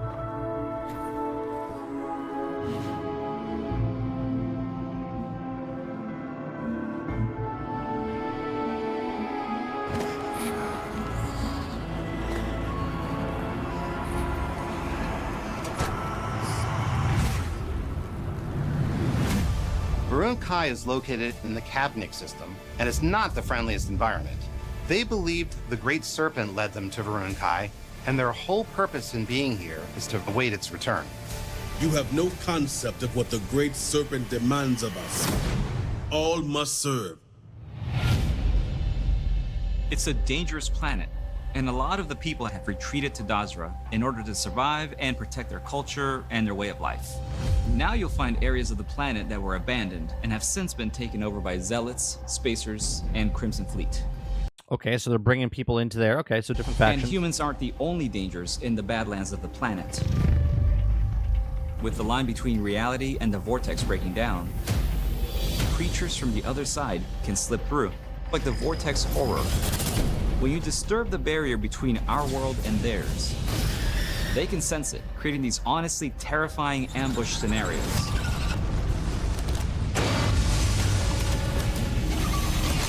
Okay. In the base game, there's a lot of focus around ranged gun combat. You can engage in a firefight from way in the distance. In Shattered Space, we're closing that distance. Space is scary. Part of getting that across is get your shotguns out, amping up the aggression and the chaos of combat.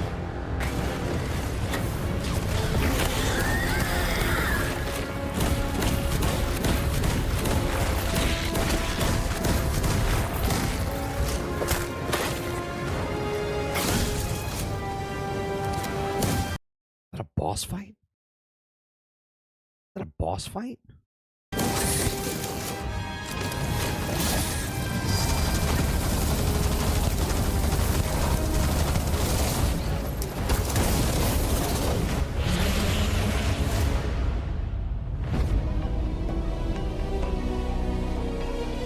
As you explore the city of Dazra and the surrounding planet, you'll learn the truth of what happened, become entangled in the political feud between the minor houses, and ultimately decide the fate of House Varun, a fate that could affect the rest of the settled systems.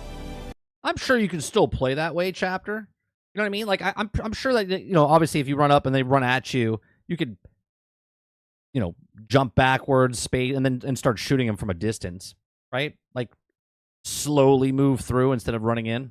We can restore the intended order of things. Thank you for joining us for a closer look at Shattered Space.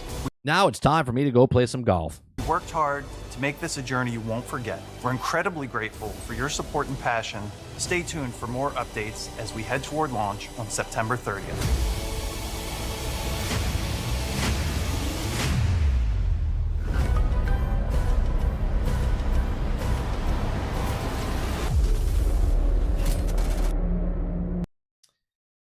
Looks good. Looks good. Look, I like more of the predetermined, or the not the procedurally generated. I'm really interested, though, honestly, on what they're going to do with the game once those guys get introduced, because obviously all the other factions are throughout the whole galaxy. They did say Crimson Fleet and them are going to be in that planet, but I wonder if House Varun, by the end of the story of Shattered Space, if you start seeing things differently. And I wonder how that incorporates into the New Game Plus thing, if anything. Right? So it'll be interesting to see what happens there.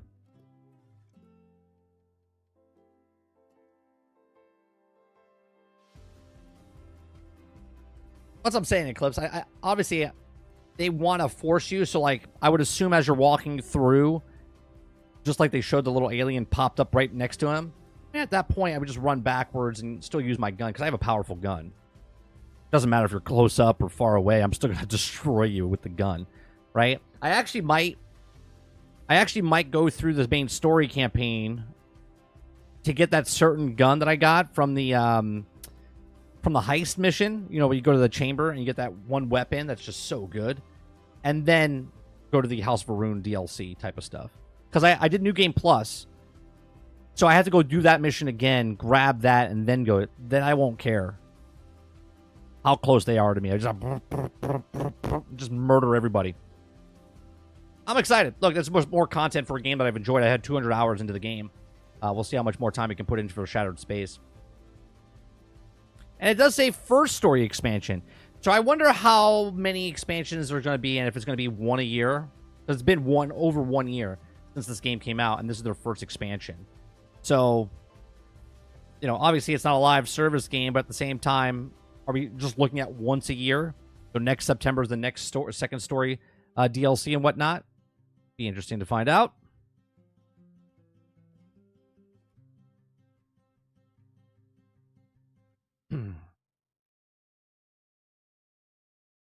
What else we got going on Twitter before we call it a day?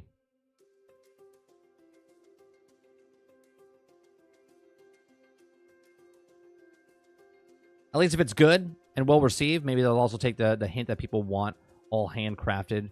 Yeah, I don't know why they didn't. Hopefully they're working on more of that. Hopefully they're working on more of that stuff. I'm also okay, chapter, if it's not official. And then we have modders that take their own style and like make handcrafted settlements across the galaxy. I think that'd be very cool as well.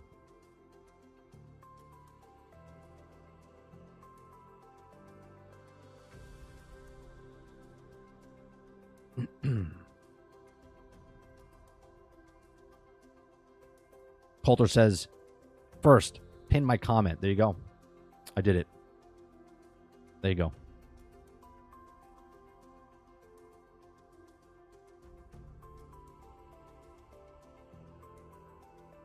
What else we got?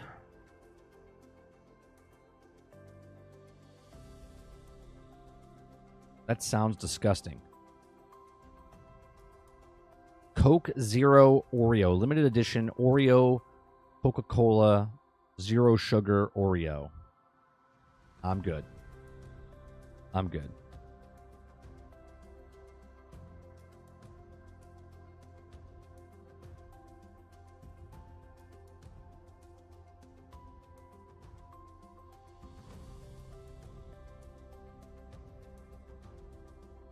All right, tonight I think we're going to play some more Towerborn. We played that last week. I thoroughly enjoyed it, so I think we might play some more tonight on stream. But we'll play something tonight, 8 p.m. Eastern. We play some video games on Mondays and Tuesdays. We do gameplay on Wednesdays with Sarge, calling Shooting the Shit with Sarge. And when we're not doing that, we're doing the podcast called Chatting With. You can go check that out as well. If you guys missed it, you can listen to the past broadcast over here on 30NSG.